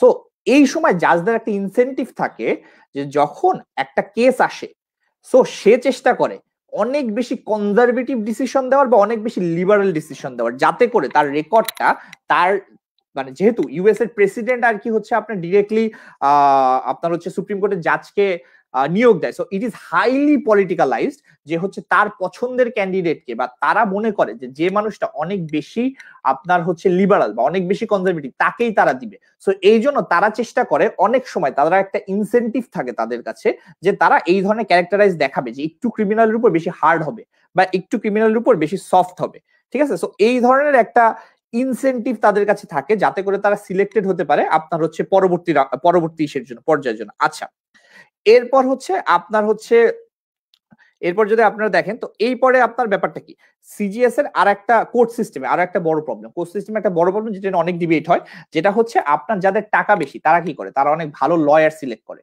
সো এর ফলে যে প্রবলেমটা হয়, যে হচ্ছে তারা তাদেরকে কেস জেতার প্রবাবিলিটিটা বেড়ে যায়, কম্পেয়ার টু যাদের টাকা নাই, তারা কি করে আইদার প্রো বোনো বা স্টেট ইম্পোজ লয়ার নেয়। সো এইখানে একটা ইমব্যালেন্স হয়। সো এইটার জন্য একটা মোশন ছিল হচ্ছে আপনার তাইওয়ানে লাস্ট, সেটা হচ্ছে যে এই সংসদ সবাইকে আপনার হচ্ছে সিভিল কোর্টের মামলায়, মানে সিভিল লয়ের মামলায় আপনার হচ্ছে স্টেট নিয়োগকৃত আইনজীবী নিতে বাধ্য করবে। সো এইখানে এটাই ছিল, যে একটা হচ্ছে ইমব্যালেন্স ভার্সেস আর একটা হচ্ছে আর্জেন্সি অফ দ্য পিপল, মানে যারা হচ্ছে মানে এই জিনিসটা চায়, কেন চায়, কারণ তারা চায় যে একটা ইমব্যালেন্স দূর হোক, মানে ধনী গরিবের মধ্যে ভেদাভেদটা দূর হোক, তাহলে এই সিভিল কোর্ট গুলায় যখন একটা গরিব মানুষ যাবে, সে আসলে ন্যায় বিচার পাওয়া থেকে একটু বিরত থাকবে, বা পাওয়াটা তার জন্য একটু কষ্টকর হবে, যেহেতু অপরপক্ষে খুব ভালো ভালো লয়ার আছে, এবং আমার লয়ারটা কম্পারেটিভলি নিউ, এবং তাকে সে অনেক সহজে ধুয়ে দিতে পারবে। সো এই টাইপের কিছু analogy compare to other side, যারা বলবে না দেখেন আমার জন্য এই মামলাটা কেন ইম্পর্টেন্ট, কারণ এটা আমাকে এক্সঅনারেট করে, আমার বিজনেসকে এক্সঅনারেট করে, এটা আমার স্টেকস আর ভেরি হাই, তো আমি চাবো আমার জন্য বেস্ট, আমার হচ্ছে যে বেস্ট আমাকে রিপ্রেজেন্ট করে তাকে আনার, এবং এটা আমার রাইট। এবং আমি যখন বেস্ট জনকে আনবো, অবভিয়াসলি আমি তো আপনার হচ্ছে ট্রুথকে ফলসিফাই করতেছি না। আপনি আপনার প্রো বোনো লয়ার দিয়ে জিতার চেষ্টা করেন, আপনি যদি মানে সাম এনি কেস যদি না পান, সো এইটার জন্য আমি কেন সাফারার হব, যেখানে I could be allegedly wrongly accused। So এই ধরনের আর্জেন্সি ভার্সেস হচ্ছে আপনার হচ্ছে যে what is right for all. So এই ধরনের ডিবেট আসে আর কি, যে আপনার হচ্ছে ইসের ক্ষেত্রে কি সমস্যা হয় আর কি, আপনার হচ্ছে কোর্টের ক্ষেত্রে আর কি। সো কোর্টের ক্ষেত্রে আপনি কি সমস্যা, আচ্ছা কোর্টের ক্ষেত্রে আরেকটা বড় সমস্যা হয় যেটা ডিবেটে, সেটা হচ্ছে জুরি সিস্টেম। সো জুরি সিস্টেমটা কি, জুরি সিস্টেমটা আমরা সবাই জানি, সেটা হচ্ছে আপনার সমাজের একটা ম্যাক্সিমাম চাঙ্ক অফ পিপল থেকে আপনার র্যান্ডমলি কিছু পিপলকে সিলেক্ট করা হয়, যারা কেসটা শুনবে, শোনার পর তারা ডিসিশন দিবে। ডিসিশন কি দিবে, তারা বলবে গিলটি ও নট গিলটি, ঠিক আছে, তারা ভার্ডিক্ট দিবে না, তারা ডিসিশন দিবে, এবং ভার্ডিক্ট হচ্ছে জাজ দিবে। আচ্ছা, এখানে প্রবলেমটা কি, প্রবলেমটা হচ্ছে এইখানে খুব সিম্পল কিছু প্রবলেম। প্রবলেম নাম্বার 1, যে মানুষটা আপনার হচ্ছে এই যে জুরিরা, সো জুরিরা হাইলি ট্রেইন না। সো হাইলি ট্রেন না হওয়ার জন্য কি হয়, তাদের মধ্যে কিছু পার্সোনাল বায়াসিস থাকে, তার মানে তারা পার্সোনাল লাইফে যে জিনিসটা বিলিভ করে সেইটাকে অনেক সময় ইন্টারপ্রেট করে, একটা প্রবলেম। দ্বিতীয় প্রবলেম, জুরিরা যেহেতু আপনার স্ট্যাটিস্টিক্যালি র্যান্ডমলি সিলেক্ট হবে, তো স্ট্যাটিস্টিক্যালি তারা মেজরিটিকে বেশি রিপ্রেজেন্ট করবে, তার মানে মেজরিটি ভার্সেস মাইনরিটি কেসের ক্ষেত্রে আপনার তাদের ভোটটা অনেকটা অংশে মেজরিটির আপনার হচ্ছে সাইডে যাবে, ঠিক আছে। সো এইটা was it was again played in the OJ Simpsons case, যে মাইনরিটি কার্ডটা প্লে করে কিভাবে ওজে সিমসনকে ক্রিমিনাল জাস্টিস সিস্টেম থেকে মানে হচ্ছে ক্রিমিনাল কোর্ট থেকে তাকে সেভ করা হয়েছিল। সেখানে অনেক ভালোভাবে আর কি রেস কার্ডটা প্লে করা হয়েছিল বাই দ্য লয়ার। সো এইটা একটা বিষয়। আচ্ছা, এরপর আরেকটা প্রবলেমটা কি, জুরির কোনো অ্যাকাউন্টেবিলিটি নেই। মিনিং ব্যাপারটা হচ্ছে জুরিরা যদি ইচ্ছা করে ভুল ডিসিশন দেয়, আপনি তাতে কোনো অ্যাকাউন্টেবিলিটি করতে পারবেন না, মানে জুরিদেরকে আপনি শাস্তি দিতে পারবেন না। এইবার এইখানে একটা মজার কনসেপ্ট আসে, সেটা হচ্ছে জুরি নালিফিকেশন। সো জুরি নালিফিকেশন হচ্ছে এমন একটা জিনিস যেটা আইনে আছে কিন্তু আইন আপনাকে জানায় না। সো ব্যাপারটা কেমন, যে জুরি নালিফিকেশনের ব্যাপারটা কি খেয়াল করেন। ব্যাপারটা হচ্ছে কি, আপনি জুরি, আপনি ভাবছেন সে গিলটি, বলছেন গিলটি, ঠিক আছে, আপনি ভাবছেন নট গিলটি, বলছেন নট গিলটি, ঠিক আছে, বাট আপনি ভাবছেন গিলটি, বলছেন নট গিলটি, বা ভাবছেন নট গিলটি, বলছেন গিলটি, এইটা হচ্ছে নালিফিকেশন। মানে আপনি যদি ইচ্ছা করে, মানে আপনি বুঝতেছেন যে লোকটা গিলটি বাট স্টিল তাকে নট গিলটি বলতেছেন, ঠিক আছে, এবং জাজের এক্ষেত্রে আসলে কিছু করার নাই, বা আপনি নট গিলটি কিন্তু গিলটি বলতেছেন, এক্ষেত্রে জাজের কিছু করার নাই। কিন্তু নালিফিকেশনটা কখন হয় খেয়াল করেন। ধরেন একটা মানুষ গিলটি না, ঠিক আছে, একটা মানুষ হচ্ছে নট গিলটি, আপনি বললেন তাকে গিলটি, এটা একটা টাইপ অফ নালিফিকেশন। সো এইখানে একটা কি সুবিধা আছে, জাজ আপনার হচ্ছে জুরিকে সাজেস্ট করে রিকনসিডার করার জন্য, বা ওই লোকটা আবার কেস করতে পারে। সো এই নালিফিকেশনটা অতটা ইম্প্যাক্টফুল না। কোন নালিফিকেশনটা ইম্প্যাক্টফুল, আপনি ভাবছেন সে গিলটি কিন্তু বলছেন নট গিলটি। এটা কোথায় হয়েছে আপনি দেখবেন, এমন অনেক কেস আছে যেখানে আর কি এরকম আপনার স্লেভদেরকে আপনার হচ্ছে গিলটি হওয়ার পরেও জুরি তাদেরকে নট গিলটি ভার্ডিক্ট দিয়েছে, মানে তাদের মনে হয়েছে গিলটি বাট স্টিল তারা ভার্ডিক্ট দিয়েছে নট গিলটি। এবং যখন আপনি নট গিলটি দিবেন, তো একটা মানুষকে স্টেট একই ক্রাইমের জন্য দুইবার তাকে হচ্ছে তার নামে মামলা করতে পারে না। মানে যখন সে ওইখান থেকে মুক্তি পেলো, বেকসুর খালাস পেলো, কোর্ট আর ওকে ওই মামলায় আপনার হচ্ছে এগেন তার নামে আর কেস করতে পারবে না নতুন করে, সে কিন্তু চলে গেল। সো এইটা একটা প্রবলেম জুরি নালিফিকেশনের। সো জুরির আরো কিছু প্রবলেম হচ্ছে, ধরেন জুরিতে যখন 12 জন লোক থাকে, নর্মালি সেই 12 জন লোকের আসলে ডিসকাশনটা হয় না, হয় হচ্ছে 12 জনদের মধ্যে যে এক বা দুইজন যা হচ্ছে অনেক বেশি প্রমিনেন্ট বা ডমিনেন্ট থাকে, তারা আর কি মানে ডিসকাশনটাকে চালায়। সো এইগুলো হচ্ছে একটা প্রবলেম। তাহলে আমরা জুরিকে কেন সাপোর্ট করবো দেখেন এগেন, তাহলে জাজের ক্ষেত্রে কি প্রবলেম, জাজের ক্ষেত্রে এইটা প্রবলেম যে জাজ, এগেন আমি আপনাকে আগে যেটা বলেছি, যে সে অনেক সময় তার ট্র্যাক রেকর্ড সেট করার জন্য অনেক বেশি হার্ড বা অনেক বেশি লিবারাল নিজেকে দেখানোর চেষ্টা করতে পারে। সো জাজের এখানে একটা বাজে ইনসেন্টিভ থাকতে পারে, জুরির কিন্তু কোনো এক্সট্রা ইনসেন্টিভ নাই। ইয়েস, জুরি হয়তো বা নট ওয়েল ট্রেন্ড ইনাফ, বা জুরির ক্ষেত্রে যেটা হচ্ছে আপনার কিছু মিস্টেক তারা করতে পারে, বা কিছু প্রি অ্যাজাম্পশন বায়াসনেস আনতে পারে, সেটা হয়তো বা আপনার ট্রেনিং করে তাদেরকে ঠিক করতে পারবে। বাট জাজের ক্ষেত্রে এই ধরনের কিছু ইনসেন্টিভাইজ আছে। কিন্তু জাজের ক্ষেত্রে আবার কি আছে, জাজের ক্ষেত্রে আপনার হচ্ছে একটা অ্যাকাউন্টেবিলিটি আছে। মানে ধরেন আমি একটা জাজ, আমি বারবার হচ্ছে আপনাদেরকে একটা রুলিং দিচ্ছি, সেটা হায়ার কোর্টে যে বারবার ঘুরে যাচ্ছে, তার মানে কি, তার মানে আমার ট্র্যাক রেকর্ডে এটা একটা খারাপ রেকর্ড শো করে যে ওই জাজ আসলে অতটা কেপেবল না। তাহলে এখন কোয়েশ্চেন, সলিউশনটা কি, জাজ আর জুরির মধ্যে তাহলে পার্থক্য কি রইলো, রাইট? সো বেসিক্যালি ব্যাপারটা হচ্ছে এইখানে যে মানে দুইটা বিষয়, একটা হচ্ছে জাজেরও কিছু প্রবলেম আছে, জুরিরও কিছু প্রবলেম আছে। সো আমি আপনাদেরকে দুই সাইডের প্রবলেম বললাম এবং দুই সাইডের বেনিফিট বললাম, ঠিক আছে? তো জাজ আর জুরির মধ্যে কি পার্থক্য, জুরি হচ্ছে আপনার যে র্যান্ডমলি সিলেক্টেড 12 পিপল যারা বলবে গিলটি অর নট গিলটি, জাজ শুধুমাত্র যদি গিলটি ভার্ডিক্ট হয় তাহলে সেটা অনুসারে সেন্টেন্সিংটা দিবে হচ্ছে জাজ, সেন্টেন্সিং জুরি দিবে না, জুরি শুধু বলবে গিলটি ওর নট গিলটি, এইটাই। তো সেক্ষেত্রে জুরির মধ্যে কিছু প্রবলেম আছে, এইগুলো আপনাদেরকে বললাম, জাজের মধ্যে কিছু প্রবলেম আছে। তাহলে এখন একটা ডিবেট আসে যে এই জিনিসটা সলভ করার জন্য আমরা এআই কে জাজ হিসেবে রাখবো, মানে আর্টিফিশিয়াল ইন্টেলিজেন্স হচ্ছে জাজমেন্টটা করবে, মানে আর্টিফিশিয়াল ইন্টেলিজেন্স হচ্ছে আপনার এই ডাটাগুলো নিয়ে আর্টিফিশিয়াল ইন্টেলিজেন্স একটা বায়াসহীন একটা ভালো জাজমেন্ট দেবে। আচ্ছা, এখন ব্যাপারটা হচ্ছে যারা আর্টিফিশিয়াল ইন্টেলিজেন্সের পক্ষে কথা বলবেন তারা তো জানেন যে হ্যাঁ ঠিক, তো আর্টিফিশিয়াল ইন্টেলিজেন্স অনেক ভালো, যেহেতু আর্টিফিশিয়াল ইন্টেলিজেন্সের মধ্যে কোনো বায়াসনেস নাই, এর কোনো আসলে এক্সট্রা উদ্দেশ্য নাই সুপ্রিম কোর্টের জাজ হওয়ার, তাহলে এটাই তো ভালো, এর এগেনস্টে কি বলবো? কিন্তু এর এগেনস্টে রান করার মতো সবচেয়ে মানে ভালো আর্গুমেন্ট আপনার কাছে আছে হচ্ছে এরকম, দেখেন আপনি আর্টিফিশিয়াল ইন্টেলিজেন্সকে কিভাবে শিখাবেন, আপনি তাকে পাস্ট রেকর্ড দিয়ে শিখাবেন। মানে আপনি কি কন্ট্রোল করতে পারেন, আপনি আর্টিফিশিয়াল ইন্টেলিজেন্সের মধ্যে ফার্স্ট হ্যান্ড ডাটা ইনপুটটা কন্ট্রোল করতে পারেন, মানে আপনি তাকে প্রিভিয়াস কেস স্টাডি এর ডাটাটা দিচ্ছেন। কিন্তু এই যে কেস স্টাডিটা হচ্ছে, এই কেস স্টাডিটা ইটসেলফ রেসিস্ট। মানে ইউএস এর আপনি যদি জুরিসডিকশন সিস্টেমটা দেখেন, আমরা এআই কে কেন আনতে যাচ্ছি, এআই কে এই কারণে আনতে যাচ্ছি কারণ পাস্টের যে কেসগুলা হয়েছে এইগুলা অনেক রেসিজম সম্পূর্ণ ছিল। এখন যখন একটা এআই একটা রেসিস্ট ডাটাবেস থেকে শিখবে যে কিভাবে জাজমেন্ট সার্ভ করতে হয়, তো খুব স্বাভাবিক এআই এইটাকেই একটা ওয়ে দেখবে যে আসলে আমি যদি মাইনরিটিদের টার্গেট করে ভার্ডিক্ট দিই, এইটা আসলে আমার সোসাইটির জন্য অনেক বেশি বেনিফিট আনে। এবং এআই যেহেতু সিচুয়েশনকে মানে ক্যালকুলেট করবে না, এআই ক্যালকুলেট করবে যে আমার বেস্ট আউটপুট কোথা থেকে আসে। সো এআই কে যদি আপনি আসলে একটা রেসিস্ট ডাটা সেট থেকে ডাটা দেন, so AI itself restoring justice system in third world countries tricks and ideas. Okay, restorative. আচ্ছা, এইটা একটু अगेन ইয়া একটু নোট করে রাখো ইয়া হচ্ছে ফরিদ। আচ্ছা, সো ব্যাপারটা হচ্ছে, তো এআই কে যখন আপনি হচ্ছে এই ধরনের একটা বাজে ডাটা সেট থেকে বা রেসিস্ট ডাটা সেট থেকে দিবেন, সো সেও আলটিমেটলি রেসিস্ট হবে। সো এটা আরো বেশি প্রবলেমেটিক এবং প্রবলেমটাকে সলভ করবে না, আরো বাড়াবে। সো এটা একটা অনেক ভালো আর্গুমেন্ট আপনারা রান করতে পারেন। আচ্ছা, এইবার আরেকটা বড় প্রবলেম আমাদের হচ্ছে কোর্ট সিস্টেমে, যেটা নিয়ে অনেক প্রোগ্রেসিভ মুভমেন্ট হচ্ছে, সেটা হচ্ছে cash bail. So cash bail বাদ দিব কিনা। সো ক্যাশ বেইল জিনিসটা কি খেয়াল করেন। ক্যাশ বেইল জিনিসটা হচ্ছে আমি হচ্ছে টাকা দিলাম, সে আমাকে হচ্ছে ধরে নিল কোনো একটা কারণে, আমি 10,000 টাকা দিলাম যে এই 10,000 টাকা বন্ড আমি হচ্ছে হিয়ারিং এর সময় আসবো। 10,000 টাকা হচ্ছে এইটার প্রুফ যে আমি হচ্ছে হিয়ারিং এর সময় আসবো, আমি হিয়ারিংটা মিস করব না। আচ্ছা, সো এখন এই ক্যাশ বেইলটা হচ্ছে আপনার অনেক প্রোগ্রেসিভ মুভমেন্ট ক্যাশ বেইলকে বলতেছে এটা রাখা উচিত না। কেন উচিত না খেয়াল করেন। ক্যাশ বেইল রাখতে প্রবলেমটা কি, ক্যাশ বেইল কারা দিতে পারবে, যার কাছে ক্যাশটা আছে।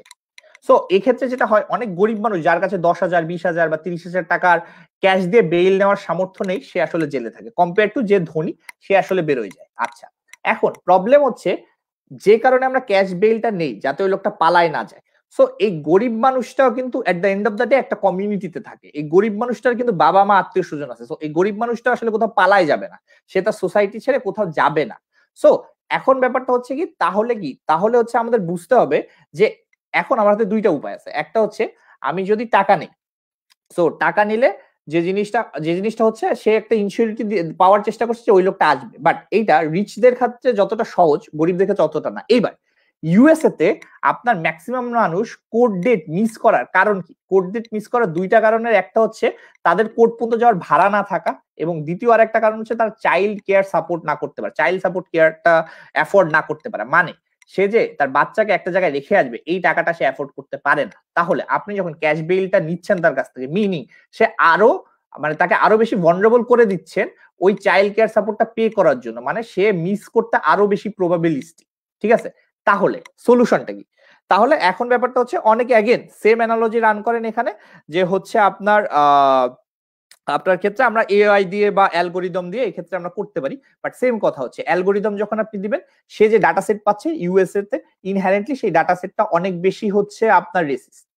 সো যখন সেই ডাটা সেটটা অনেক বেশি রেসিস্ট, সো সেখান থেকে সেই ডিসিশন গুলো নিবে, সে অনেকটা সেই রেসিস্ট ডাটা সেটের বেসিসেই হচ্ছে সেই ডিসিশন গুলো নিবে। সো এইগুলা নিয়ে আসলে একটা আর্গুমেন্ট হয় যে আসলে নিউট্রাল একটা সত্তা কি ভালো মতো দিবে, না আসলে মানব সত্তা দিয়ে আপনি আসলে এগুলোকে ভালো কন্ট্রোল করতে পারবেন। সো এইগুলো একটা ডিবেট, এবং এইগুলো দিয়ে আপনি অনেক ভালো ভালো আর্গুমেন্ট রান করতে পারেন। আচ্ছা, এইবার criminal of topic lives and democratic policy difference কি? আচ্ছা, লেফটিস্ট এন্ড ডেমোক্রেটিক, আচ্ছা পলিসি ডিফারেন্স, এটা আসলে আমাদের এটার জন্য আসলে সিজিএ তে না ডেমোক্রেসি নিয়ে আলোচনা করা দরকার। আচ্ছা ঠিক আছে, ওটা দিয়ে লাস্টে যদি সময় পাবেন ওটা নিয়ে আলোচনা করবো, ওটা পুরো একদম বাইরের। আচ্ছা, তো ব্যাপারটা হচ্ছে কি, এখন আমরা যদি দেখি সো কোর্টের সিস্টেমে লাস্টে কি, একদম লাস্ট হচ্ছে সেন্টেন্সিং।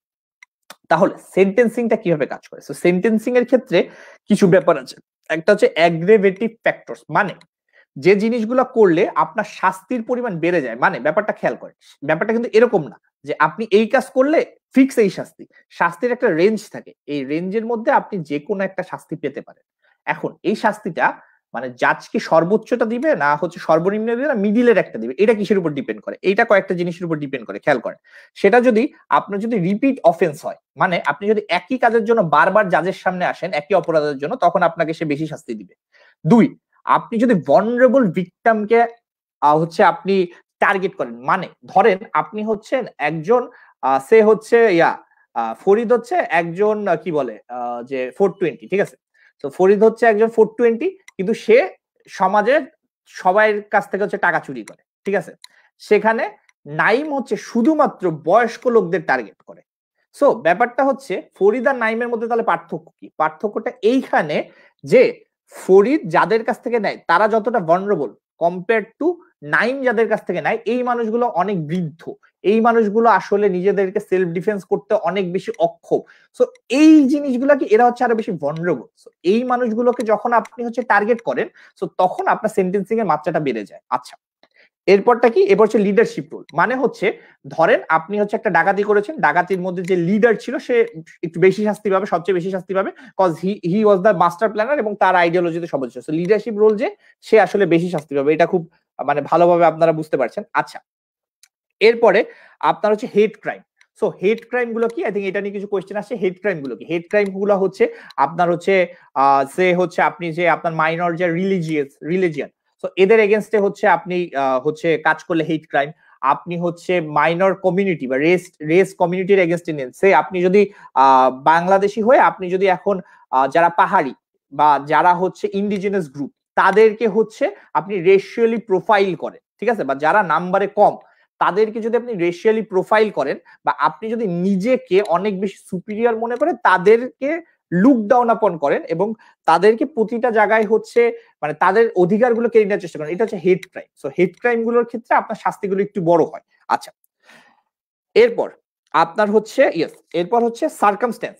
সো সার্কামস্ট্যান্সটা কেমন? সো সার্কামস্ট্যান্সটা এরকম, সে ধরেন আপনি একটা গরিব মানুষ, আপনি রুটি চুরি করেছেন। সো আপনি কোর্টের কাছে যে একটা ইমোশনাল অ্যাপিল করতে পারেন যে জাজ আমি আসলে এই সিচুয়েশনে বসে করছি, বাট আপনি খুবই ওয়েল অফ মানুষ, আপনি খুবই স্বাবলম্বী মানুষ, আপনার কোনো সমস্যা নাই, আপনি জাস্ট একটা জায়গায় গেছেন, যাই দেখলেন একজনের পকেটে টাকা পড়ে গেছে, এটা দেখে আপনি ওই লোকটাকে খুন করে টাকাটা নিয়ে চলে গেলেন। দ্যাট মিনস আপনার আসলে ওখানে কোনো রিজনই নাই কাজটা করার, বা আপনি যে নিজের স্টেট অফ মাইন্ডকে ডিফাইন করবেন যে এই কারণে আমি এই কাজটা করেছি, এই ধরনের কোনো স্টেট অফ মাইন্ড আপনি ডিফাইন করতে পারবেন না। এই ধরনের সিচুয়েশন এগেন আমরা বলছি হচ্ছে কোন সিচুয়েশন গুলো আপনার শাস্তির মাত্রা বেশি হবে। সো এই ধরনের এগ্রেসিভ সিচুয়েশনে আপনার শাস্তির মাত্রা বেশি হয়। আচ্ছা, এরপর হচ্ছে ব্যাপারটা হচ্ছে যে এরপর হচ্ছে ম্যান্ডেটরি মিনিমাম সেন্টেন্স। তো mandatory minimum sentence are such type of crime যেগুলো বলে দেওয়া হয়, যেমন কিছু কিছু দেশে বলে দেওয়া আছে ধর্ষণের জন্য সর্বনিম্ন শাস্তি মৃত্যুদণ্ড, মানে আপনি ধর্ষণ করলে আপনার মৃত্যুদণ্ড হবে। সো ম্যান্ডেটরি মিনিমাম হচ্ছে যে আপনার সেন্টেন্সটা থাকে, এইটা আপনাকে পেতেই হবে। যেমন ইউএসএ যখন ওয়ার অন ড্রাগস শুরু হয়েছিল তখন কিছু ম্যান্ডেটরি মিনিমাম সেন্টেন্স ছিল, সেখানে কিছু মানুষকে 300 থেকে 500 বছরেরও শাস্তি দেওয়া হতো, বাট একটা ম্যান্ডেটরি মিনিমাম শাস্তি থাকতো যে 20 বছর বা 30 বছর এই লোকের শাস্তি পেতেই হবে, এছাড়া কোনো উপায় নেই। সো এইরকম যে ম্যান্ডেটরি মিনিমাম শাস্তি থাকলে ওই অপরাধে আপনি আসলে অনেক বেশি শাস্তি পাবেন। এরপর হচ্ছে ল্যাক অফ রিমোর্স। আচ্ছা, সো এইটা খুবই একটা ইম্পর্টেন্ট জায়গা যে ল্যাক অফ রিমোর্সটা কি। মানে ব্যাপারটা হচ্ছে একটা মানুষ হত্যা করার পরে যদি যখন সে আদালতে যে এটা বলে যে আমি আসলে এটার জন্য মোটেই সরি না, আমি যা করছি ঠিক করছি। সো এই যে ল্যাক অফ রিমোর্স যে জিনিসটা অনেকটা বেশি সোসিওপ্যাথদের মধ্যে পাওয়া যায় বা অনেকটা বেশি আইডিওলজিস্টদের মধ্যে পাওয়া যায়। যেমন আপনার হচ্ছে যখন হচ্ছে মহাত্মা গান্ধীকে হত্যা করা হয়, সো যিনি হত্যাকারী ছিলেন ইন তার স্টেট অফ মাইন্ড যে সে ঠিকই করেছেন, যদিও তিনি তারপর সুসাইড করেছেন, বাট স্টিল মানে এই টাইপের জিনিসগুলা যেখানে হচ্ছে, বা আপনাকে আরো একটা ভালো এক্সাম্পল দিই। আর একটা অনেক আগের এক্সাম্পল ছিল যে জাস্ট মেবি ঢাকা ইউনিভার্সিটির টিচার ছিলেন, সো হাজবেন্ড হচ্ছে ওয়াইফের চোখ উঠাই নিয়েছিলেন এবং সেখানে হচ্ছে জাজমেন্টের সময় তার যে যারা ছিলেন পুলিশরা তারা বলছিলেন যে ইন্টারোগেশনের সময় এই লোকের মধ্যে কোনো রিমোর্স ছিল না, সে যে তার স্ত্রীকে হার্ম করেছে বা কিছু খারাপ করেছে এই ধরনের কোনো রিমোর্সই তার মধ্যে ছিল না।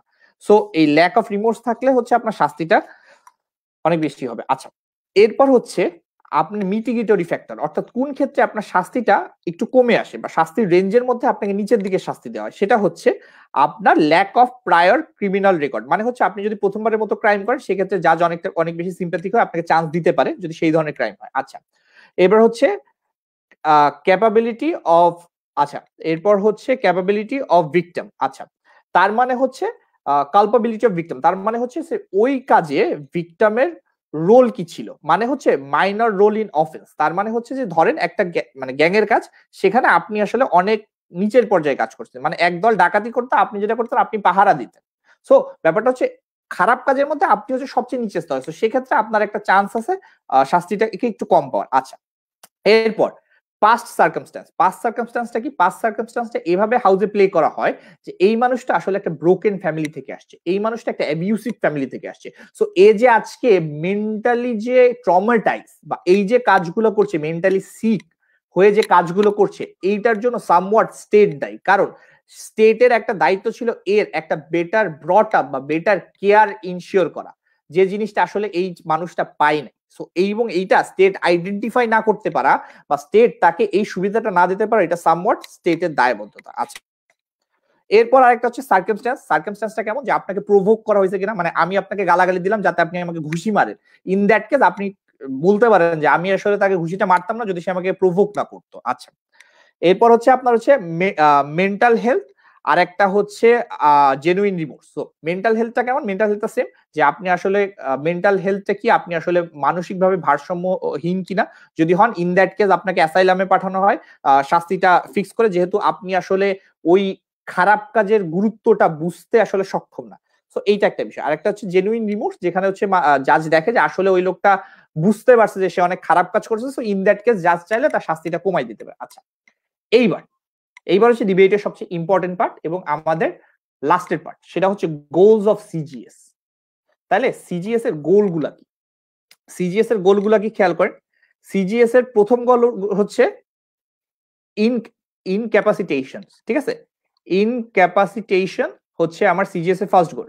সেকেন্ডটা হচ্ছে রেট্রিবিউশন, থার্ডটা হচ্ছে রিহ্যাবিলিটেশন, আর ফোর্থ হচ্ছে ডেটারেন্স। ওকে, সো এই চারটা গোল আমার। আচ্ছা, সো এইবার ইনক্যাপাসিটেশন জিনিসটা কি তার আগে বোঝার জন্য আরেকটা জিনিস আপনাদের বুঝাবো, সেটা হচ্ছে বেসিক্যালি আপনার ক্রাইমের এজ থাকে। ক্রাইমের এজটা কি? এটা বেসিক্যালি লাস্ট আসলে হংকং একটা টুর্নামেন্ট আমি জাজ করেছিলাম, যে হংকং এ মানে মোশনটা এরকম ছিল যে একটা বাচ্চার লিগাল প্রসিকিউশন এজ হচ্ছে 14 বছর, মানে লিগাল ক্রাইম এজ, মানে ব্যাপারটা হচ্ছে 14 বছরের নিচে যদি হয় তাকে মাইনর ধরা হয়। সো তখন তাকে নর্মালের মতো প্রসিকিউট করা হয় না, বা 6 বছর বয়সে বা 5 বছর বয়সে যদি কেউ অপরাধ করে সেটাকে আসলে অপরাধ হিসেবে ধরা হয় না, বাট 14 বছর পর্যন্ত তাকে লিগাল ক্রাইম এজের মধ্যে আনা হয় না। এটাকে আমরা রাখবো কি রাখবো না? তো এটা অনেক ইন্টারেস্টিং একটা ডিবেট, বাট ব্যাপারটা হচ্ছে এই জিনিসটা অনেক দেশে থাকে যে হচ্ছে আপনার একটা লিগাল ক্রাইম এজ থাকে, যে এর নিচের কোনো বয়সে যদি সে ক্রাইম করে তাকে ওইভাবে প্রসিকিউট করা হয় না। তো এই ধরনের মানুষের ক্ষেত্রে কিভাবে কাজ হয়? এই ধরনের মানুষের ক্ষেত্রে তাকে জুভিনাইল কোর্টে নেওয়া হয়, জুভিনাইল কোর্টে তাকে রিহ্যাবিলিটেশন করে এবং রিহ্যাবিলিটেশনের মাধ্যমে চেষ্টা করে তার রেকর্ডটাকে পাঞ্চ করতে, মানে এই রেকর্ডটা যাতে রিলিজ না হয় এবং সে যাতে একটা স্বাভাবিক জীবন যাপন করতে পারে কনসালটেন্সির মাধ্যমে। এইটা হচ্ছে জুভিনাইল। এইবার এখন ব্যাপারটা হচ্ছে আপনি যদি লিগাল এজে আসেন এরপর কি হবে? সো তখন মানে যে চারটা গোল আমার সিজিএস এর, যে সিজিএস আমরা অ্যাপ্লাই করি চারটা জিনিস পাওয়ার জন্য, তার ফার্স্ট হচ্ছে ইনক্যাপাসিটেশন। সো ইনক্যাপাসিটেশন মানে হচ্ছে যে আপনাকে হচ্ছে ট্রাই করব, মানে আপনি যাতে কাজটা না করতে পারেন এইটা ট্রাই করবো, মানে ইনক্যাপাসিটেট করবো, মানে আপনাকে অযোগ্য করে দিব কাজটা করার জন্য। মানে কিভাবে একটু বুঝেন, ধরেন একটা হাইপোথেটিক্যাল জিনিস, আপনার দেশে যদি কোনো গানই না থাকে তাহলে আপনার দেশে কোনো গান রিলেটেড ভায়োলেন্স থাকবে না, খুব সিম্পল। হয়তো বা নাইফ রিলেটেড থাকবে বা অন্য ভায়োলেন্স থাকবে, বাট যদি গানই না থাকে তাহলে গান রিলেটেড কোনো ভায়োলেন্স থাকবে না। তো ব্যাপারটা হচ্ছে ইনক্যাপাসিটেশন মানে হচ্ছে আপনি যে জিনিসটা দিয়ে কাজটা করবেন এই জিনিসটাকে টু এক্সটেন্ট স্টপ করে দেওয়া, যাতে করে এই প্রবলেমটা না হতে পারে। ঠিক আছে, এটা হচ্ছে ইনক্যাপাসিটেশন। আচ্ছা, সেকেন্ড হচ্ছে আপনার রেট্রিবিউশন। রেট্রিবিউশনটা কি? রেট্রিবিউশন হচ্ছে আপনাকে পানিশ করা হবে বা আপনি টাইম সার্ভ করবেন যাতে করে আপনি আপনার ভুলটা বুঝতে পারেন এবং সোসাইটিতে হচ্ছে যে মানুষটাকে আপনি হচ্ছে ফ্রিডমটা কেড়ে নিয়েছেন বা যার সোসাইটাল কন্ট্রাক্টটা আপনি হচ্ছে মোরাল কন্ট্রাক্ট বা সোসাইটাল অব্লিগেশনটা আপনি ব্রোক করেছেন তার জন্য আপনি শাস্তি পান। এটা হচ্ছে রেট্রিবিউশন। থার্ডলি হচ্ছে রিহ্যাবিলিটেশন। ডিবেট গুলা হয় হচ্ছে রিহ্যাবিলিটেশন আর ডেটারেন্সে যায়। সো রিহ্যাবিলিটেশনটা কি? আপনাকে রিহ্যাবিলিটেট করা হবে, আপনাকে কাউন্সিলিং এর মাধ্যমে বিভিন্ন মাধ্যমে আপনাকে সমাজে যাওয়ার উপযোগী করা হবে যাতে করে এই আপনি আর পুনরায় এই কাজগুলো না করেন। ডেটারেন্সটা কি? ডেটারেন্স হচ্ছে এমন একটা ফিয়ার ইমপ্লিমেন্ট করা বা এমন একটা মেকানিজম ইমপ্লিমেন্ট করা যে কেউই জানো মানে গান থাকা সত্ত্বেও গান রিলেটেড ভায়োলেন্সটা না করতে পারে। ঠিক আছে, ডেটারেন্স আর 1 আর 4 এর মধ্যে পার্থক্যটা এটা। 1 নাম্বার হচ্ছে আপনি গান রাখবেনই না, 4 নাম্বার হচ্ছে আপনি এমন একটা মেকানিজম ইমপ্লিমেন্ট করবেন যে ভয়তে কেউ আর গান চালাবেই না বা গান রিলেটেড ভায়োলেন্সটাই করবে না। আচ্ছা, তাহলে ব্যাপারটা কোথায় খেয়াল করেন। এইবার এই প্রবলেম গুলো কোথায় আসে ডিবেটে? ব্যাপারটা হচ্ছে আমরা যদি স্ক্যান্ডিনেভিয়া সিজিএস সিস্টেম দেখি সেটা অনেকটা বেশি রিহ্যাবিলিটেশন বেসড, কিন্তু আমি যদি ইউএসএ সিজিএস সিস্টেম দেখি সেটা অনেকটা পিউনিটিভ বা শাস্তি বেস, মানে সেখানে ট্রাই করা হয় মানুষকে বেশি লক আপ করার জন্য, রিহ্যাবিলিটেশনটাকে অত ভালোভাবে তারা আসলে টেক কেয়ার করে না, যেটা আসলে আপনার স্ক্যান্ডিনেভিয়ার মতো দেশগুলো করে। আচ্ছা, এইবার খেয়াল করেন ব্যাপারটা হচ্ছে এইখানে হচ্ছে ধরেন যে টাইপের আর কি মোশন রান করে। সো এখন কোয়েশ্চেন হচ্ছে কেন রিহ্যাবিলিটেশনকে আপনি সাপোর্ট করবেন না? একজন মাস্টার প্ল্যানার 14 হেল্পার নিয়ে একজনকে ব্রুটালি হত্যা করলো, 15 জন সেম শাস্তি পেয়ে এই ক্ষেত্রে সিজিএস কি বলে? রাইট। সো ব্রুটালি হত্যা করলে 15 জন সেম শাস্তি পাওয়া। আচ্ছা ঠিক আছে, তো ব্যাপারটা হচ্ছে এইখানে, ব্যাপারটা হচ্ছে এগেন আমি যে অ্যাগ্রিভেটিভ ফ্যাক্টরটা বলছি, মিটিগেটিভ ফ্যাক্টরটা বলছি, নট নেসেসারি যে জাজ ইজ বাউন্ড যে হচ্ছে যে আপনার এই অ্যাগ্রিভেটিভ ফ্যাক্টরের জন্য তাকে দিবে, বাট এখানে অবশ্যই একটা কেস এভাবে রান করা যায় যে যেহেতু ওই লোকটা মাস্টার প্ল্যানার ছিল তার শাস্তিটা আপনার টু প্রপোর্শন ওই 14 জন থেকে বেশি হতে হবে। সো ইন দ্যাট কেস জাজ যদি মনে করে হ্যাঁ ঠিক আছে ওই মাস্টার প্ল্যানারটা আসলে সিগনিফিকেন্ট আপনার হচ্ছে কাজ করেছে যার জন্য তাকে বেশি শাস্তি দিতে হবে, সো ইন দ্যাট কেস সে আসলে বেশি শাস্তি পাবে। বাট যদি মনে করে যে এটা আসলে অতটা বেশি ছিল না, সো প্রপোর্শনেই রাখবে। সো প্রপোর্শন আর ডিটারেন্সের মধ্যে আপনি যেটা বললেন যে 15 জনকে সেম শাস্তি দিবেন না একজনকে বেশি দিবেন, এটা হচ্ছে ডিটারেন্স। আর একটা ব্যাপার হচ্ছে প্রপোর্শন। সো এই দুইটা কিভাবে কাজ করে এইটাও আগে একটু পরে বলতেছি, যদি আই থিঙ্ক 1 ঘন্টা হয়ে গেছে, বেশি লং করবো না, 10-15 মিনিটের মধ্যে শেষ করার চেষ্টা করবো। সো এইগুলো একটু কমপ্লিকেটেড, সো এই জন্য আর কি yes what are the purposes of prison, সুন্দর, এটাও এখনই আসবে নাই। আচ্ছা, সো বেসিক্যালি अगेन এইগুলো আসলে অনেক একটু ডিপ জিনিস, তো আমি আসলে এটা হালকার মধ্যে ঝাপসা আলোচনা করে যাচ্ছি। সো সবাই আই থিঙ্ক একটু স্টাডি করবেন এরপরে। জুরি কোর্ট সিস্টেম কিভাবে ভূমিকা রাখবে ব্যাপারটা বুঝি না, আবার একটু ভালোভাবে বলবেন। আচ্ছা, তো জুরি কোর্ট সিস্টেমটা আরেকবার একটু বলে যেতে একদম বুঝি না, খুব সংক্ষেপে। জুরি কোর্ট সিস্টেমটা কি, যেটা ইউএসএ তে হয়, যে আপনার হচ্ছে 12 জন র্যান্ডম মানুষকে নিয়ে এসে বসানো হয়, যে 12 জন মানুষ হচ্ছে ডিসাইড করে কাহিনী শুনে যে সে গিলটি না নট গিলটি। এবার ওই এইটাই ভালো কি, এটার ভালো হচ্ছে এইটা যে ওই মানুষগুলো যেহেতু সোসাইটির র্যান্ডম 12টা মানুষ, তো সব ভিউ গুলো আসে সোসাইটি, এবং ওই মানুষগুলোর মধ্যে কোনো আসলে মানে ইনসেন্টিভ নাই যে এই লোকটাকে শাস্তি দেওয়ার শাস্তি না দেওয়ার। প্রবলেমটা কি, তাদের মধ্যে বায়াসনেস থাকে, তারা ওয়েল ট্রেন থাকে না, ঠিক আছে। প্রবলেমটা কি, তাদেরকে 1-2 জন মিলে ম্যানিপুলেট করতে পারে ওই গ্রুপের, এটা প্রবলেম। ভার্সেস জাজের কি, জাজ অনেক ট্রেন, বা জাজের একটা ইনসেন্টিভ আছে যে কিছু পপুলার ডিসিশন দিয়ে উপরে যাওয়ার। বাট জাজের ক্ষেত্রে আরেকটা অসুবিধাটা কি, যে ফরিদ বুঝলাম না, ওকে আচ্ছা। সো তো জাজের ক্ষেত্রে আরেকটা প্রবলেমটা কি, যে জাজ যদিও অনেক বেশি ট্রেন, বাট প্রবলেম হচ্ছে জাজে একটা ইনসেন্টিভ থাকে যে নিজের মতো করে হচ্ছে মানে এমন কিছু পপুলার ভার্ডিক্ট দাও যাতে তার চান্সেস বেটার হয় কম্পেয়ার টু জাজের একটা অ্যাকাউন্টেবিলিটি থাকে। এটা হচ্ছে একটা কম্প্যারিজন। এরপর কোনটা ভালো এটা হচ্ছে আপনারা ডিবেটে রান করবেন। আচ্ছা, এইবার আরেকটা জিনিস ছিল যে প্রিজন। সো প্রিজনের একটা কোশ্চেন আসছে যে প্রিজনের আসলে উদ্দেশ্যটা কি। সো এরকম একটা মোশন আসে যে এই সংসদ উইল অ্যাবলিশ প্রিজন। সো এরকম অনেক মোশন আসে, ঠিক আছে। সো যদি এইরকম মোশন আসে তাহলে আপনারা কিভাবে ডিফেন্ড করবেন? আপনি বলতে পারেন না যে আমি প্রিজনকে অ্যাবলিশ করে মানুষকে সব রাস্তায় ছেড়ে দিব, রাইট? আপনি বলতে পারেন রিহ্যাবিলিটেট করবেন, বা আপনি বলতে পারেন যে হচ্ছে আপনি হাউস অ্যারেস্টে রাখবেন। সো হাউস অ্যারেস্টের সিস্টেমটা কি, যে ওই মানুষের পায়ে একটা অ্যাঙ্কেল রেট থাকে, সে তার মতো যেতে পারে, বাট আপনার হচ্ছে পুলিশ জানে যে সে কোথায় গেছে বা কিভাবে গেছে। সো বেসিক্যালি যদি আপনি প্রিজন সিস্টেমকে অ্যাবলিশ করতে চান, তো অবশ্যই আপনি হচ্ছে সেখানে হাউস অ্যারেস্ট বা রিহ্যাবিলিটেশনটা রান করতে পারেন। এবং এইগুলো আসলে সলিউশন, যে যেখানে প্রিজনে অনেকগুলো প্রবলেম আছে, সো এই প্রবলেমগুলো এড়িয়ে কিভাবে আর কি সলভ করতে পারেন। ফরিদ কিছু বলবা? প্রথম দিকে কোশ্চেন ছিল। আচ্ছা, একটু আছে আমার, জাস্ট অল্প একটু আছে, আমি শেষ করে তারপর তোমার কাছে আসতেছি। ওকে, তো ব্যাপারটা হচ্ছে এরকম যে এখন হচ্ছে রাইট। সো এখন হচ্ছে ব্যাপারটা কি দেখেন, এখন কোয়েশ্চেন হচ্ছে রিহ্যাবিলিটেশনে কেন মানুষ সাপোর্ট করে না, রিহ্যাবিলিটেশনে সাপোর্ট করতে সমস্যাটা কি? সমস্যাটা হচ্ছে এইখানে যে রিহ্যাবিলিটেশন আসলে ট্যাক্স পেয়াররা মানি দেয়। সো ট্যাক্স পেয়াররা মানি দিয়ে এই যে কনভিক্টরা, এই কনভিক্টদের জন্য আসলে বিভিন্ন সুযোগ সুবিধা দেওয়া আছে, এই জিনিসটা অনেকে মানতে চায় না। সো এইখানটা অনেক প্রবলেম হয়। আচ্ছা, সো এইটাকে আরেকটু অ্যানালাইসিস করি কিভাবে যায়, খেয়াল করেন। ব্যাপারটা হচ্ছে এরকম যে এইবার আসি ডিবেটটা কোথায়। ডিবেটটা হচ্ছে এইখানে, আপনার হায়ার পানিশমেন্ট কি আপনার হায়ার ডিটারেন্স সৃষ্টি করে কিনা। মানে আপনার দুইটা জিনিস বুঝতে হবে ডিবেটে, এই সিজিএস ডিবেটে, যে এই দুইটা জিনিস বুঝলে মোটামুটি আপনার আর এতক্ষণ যা গেজাইছি বা ফিউচারে যা গেজাচ্ছে এগুলো তো কিছু লাগবে না। দুইটা জিনিস, একটা হচ্ছে প্রপোর্শন আর একটা হচ্ছে ডিটারেন্স। সো প্রপোর্শনটা কি? প্রপোর্শন হচ্ছে যে যতটুকু কাজ করেছে তাকে ততটুকু শাস্তি দিবেন, তার বেশি না। মানে একজন মানুষ হচ্ছে আপনার কাউকে আপনার হচ্ছে সে ঘুষি মারলো, সে যে শাস্তি পেলো, আর একজন মানুষ ছুরি মারলো, সে সেম শাস্তি পাবে না। সো প্রপোর্শন, শাস্তির প্রপোর্শনটা ঠিক রাখতে হবে। বা আপনার যে ছুরি মারাকে যে শাস্তি দিচ্ছেন সেই প্রপোর্শনে যদি ঘুষি মারাকে বেশি শাস্তি দেন সেটা আবার ঠিক না, এটা হচ্ছে প্রপোর্শন। সেকেন্ডলি হচ্ছে ডিটারেন্স। ডিটারেন্সটা কি? ডিটারেন্স আপনাকে বলে আপনি যত বেশি শাস্তি দিবেন মানুষ তত বেশি ভয় পাবে, মানে দুই আলাদা আইডিওলজি। প্রপোর্শন বলে যে শাস্তির একটা প্রপোর্শন থাকা উচিত, কোনোটা ইমব্যালেন্স হওয়া উচিত না। ডিটারেন্স বলে দরকার নাই, বেশি শাস্তি দাও, তাহলে মানুষ বেশি ভয় পাবে এবং সে কাজটা বেশি করবেন না। তাহলে কোন সময় আমরা কোনটা রান করবো বা কোন সময় কোনটা কাজে লাগে এইটা হালকা একটু দেখাই।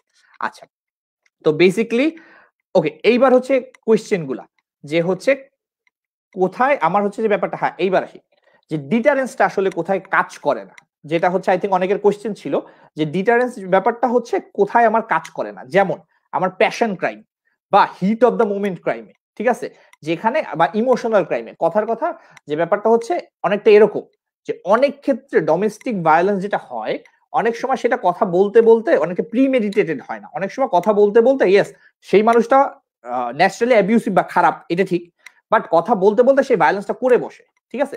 সো এইখানে ওই মানুষটাকে আপনি সচেতন না করে ওই মানুষটাকে শুধুমাত্র আইনের ভয় দিয়ে বা অনেক হাই শাস্তির ভয় দিয়ে কিভাবে আটকাবেন এইটা আপনার দেখাইতে হবে হাউসে, ঠিক আছে। So heat of the moment crime বা প্যাশন ক্রাইম যেগুলো হয় এগুলা অনেক সময় সিচুয়েশন ওয়াইজ হয়ে যায়, ঠিক আছে। বা আপনি বাসায় আসলেন, এসে দেখলেন যে একটা ছেলে আপনার বোনকে উত্ত্যক্ত করতেছে, আপনার হাতে ছুরি ছিল, সাইডে নিয়ে আপনি তাকে মেরে দিলেন বা আপনি তাকে আহত করলেন। সো এই যে heat of the moment crime গুলা, এইগুলা কিন্তু ডিটারেন্স অনেকটা অংশে কন্ট্রোল করতে পারে না। তাহলে ডিটারেন্সের যে আইডিওলজি ছিল বেশি শাস্তি দিলে আমার বেশি ভয় পাবে, সেটা কিন্তু হচ্ছে না এখানে। আচ্ছা, ডিটারেন্স কোন ক্ষেত্রে কাজ করে না? প্রিমেডিটেটেড ক্রাইমের ক্ষেত্রে অতটা কাজ করে না। কেন কাজ করে না? প্রিমেডিটেটেড ক্রাইমের ক্ষেত্রে ওই মানুষটা জানে যে তার কি শাস্তি হবে, বাট স্টিল সে চিন্তা করে আই এম স্মার্ট ইনাফ যে আমি আসলে ওই শাস্তিটাকে এড়িয়ে যেতে পারবো। সো সে অনেক সময় অনেক বেশি প্ল্যানিং করে চলে যাতে করে সে ধরা না খায়। সো এই চিন্তার কারণে আপনার হচ্ছে ডিটারেন্স অনেক সময় প্রিমেডিটেটেড ক্রাইমকেও রোধ করতে পারে না। আচ্ছা, এরপর কি? এরপর হচ্ছে আপনার ইগনোরেন্স। সো ইগনোরেন্সের কারণে অনেক সময় ডিটারেন্সটা আসলে কাজ করে না। কিভাবে? একটা মজার এক্সাম্পল দিই। আপনাদের মধ্যে কে বলতে পারবেন আমাকে বাংলাদেশে 10,000 টাকা চুরি শাস্তি কি? কেউ কি বলতে পারবে যে বাংলাদেশে 10,000 টাকা চুরি শাস্তি কি? আমরা জানি না। সো এইটা একটা ইস্যু। ডিটারেন্স অনেক সময় আমরা জানিই না যে আসলে কি হলে কতটা শাস্তি। আমরা জানি হ্যাঁ খুন করলে মৃত্যুদণ্ড বা এইটা করলে 18 বছর জেল, বাট আসলে 10,000 টাকা চুরি করলে বা একটা মানুষকে ছিনতাই করলে কি শাস্তি, বা আসলে আমি যদি ট্রাফিক আইন না মানি কি শাস্তি, এই শাস্তিগুলো আমরা জানি না। সো এই শাস্তিগুলো যখন আমরা জানি না, তো ডিটারেন্ট একটা সিস্টেম ক্রিয়েট করে অতটা লাভ হয় না। সো এইটা হচ্ছে একটা ইস্যু। আচ্ছা, এইবার আই থিঙ্ক এটা অনেকের কিছু কিছু কোয়েশ্চেনের অ্যান্সার হয়ে গেছে এর মধ্যে। আচ্ছা, এরপর ব্যাপারটা হচ্ছে তাহলে ডিটারেন্সটা কোথায় কাজ করবে? কথাটা বুঝেন, ডিটারেন্সটা কাজ করতে হলে আপনার হিউজ জাম্প দিতে হবে। হিউজ জাম্প কেমন? সে আপনার ইন্ডিয়ায় একটা ল মাঝে পাস হয়েছিল, I think India, right? Yeah, India I think একটা ল পাস হয়েছিল যে হচ্ছে ট্রাফিক আইন না মানলে অনেক হেভি ফাইন। মানে ব্যাপারটা হচ্ছে সে একজন মানুষ লাল বাতি চালার সময় গাড়ি চালালো, তাকে আপনি 30,000 টাকা ফাইন করলেন বা 50,000 টাকা ফাইন করলেন, হেলমেট না পরার জন্য 20,000 টাকা ফাইন করলেন। মানে ডিটারেন্সটা কাজ করতে হলে আপনাকে একটা হেভি জাম্প দিতে হবে, মানে এমন হাই আপনার পানিশমেন্ট ক্রিয়েট করতে হবে যেন মানুষ সেটাকে নিয়ে কথা বলে এবং তখনই মানুষ সেটাকে নিয়ে ভয় পাবে। তাহলে ডিটারেন্স আপনি কখন আনবেন? ডিটারেন্স আপনি তখন ইউজ করবেন যখন আপনি সোসাইটিতে কোনো চেঞ্জ চান। মানে দেখেন ডিটারেন্স কোথায় কাজ করে। বাংলাদেশে অ্যাসিড নিক্ষেপের সময় অনেক সমস্যা ছিল এবং এটার জন্য অনেক মিনিমাম শাস্তি গভর্নমেন্ট দিচ্ছিল যে মিনিমাম সে এই শাস্তিটা পাবেই, এবং সেই ডিটারেন্স কিন্তু আসলে কাজ করেছে আপনার হচ্ছে অ্যাসিড নিক্ষেপের জন্য আপনার হচ্ছে হারটা কমাতে। এখন যদি আপনি অ্যাসিড নিক্ষেপকে একটা মানুষের হাতে ছুরি মারার শাস্তির সাথে কম্পেয়ার করতেন বা সেই লয় বিচার করতেন, হয়তো বা অ্যাসিড মারাটা এখন বাংলাদেশে অতটা কমতো না। হ্যাঁ, আরো অনেক ফ্যাক্টর ছিল, বাট এইখানে পার্টিকুলার ডিটারেন্সটা এইভাবে কাজ করছে। বা ট্রাফিক ল মানার ক্ষেত্রে আপনি ডিটারেন্সটা এইভাবে কাজ করাইতে পারেন। সো এইগুলো হচ্ছে যেখানে আপনি আসলে ডিটারেন্সকে কাজ করাইতে পারেন। আচ্ছা, সো ব্যাপারটা হচ্ছে যে যখন আপনি সোসাইটিতে একটা চেঞ্জ আসতে চান, এবার হচ্ছে ব্যাপারটা হচ্ছে রাইট, এরপর হচ্ছে আপনার যে মেইন এইটা গেল আপনার ডিটারেন্স আর প্রপোর্শনের একটা আলোচনা। এরপর হচ্ছে রিহ্যাবিলিটেশন। সো রিহ্যাবিলিটেশনে নরমালি কি করা হয় একটু জাস্ট সংক্ষেপে বলি।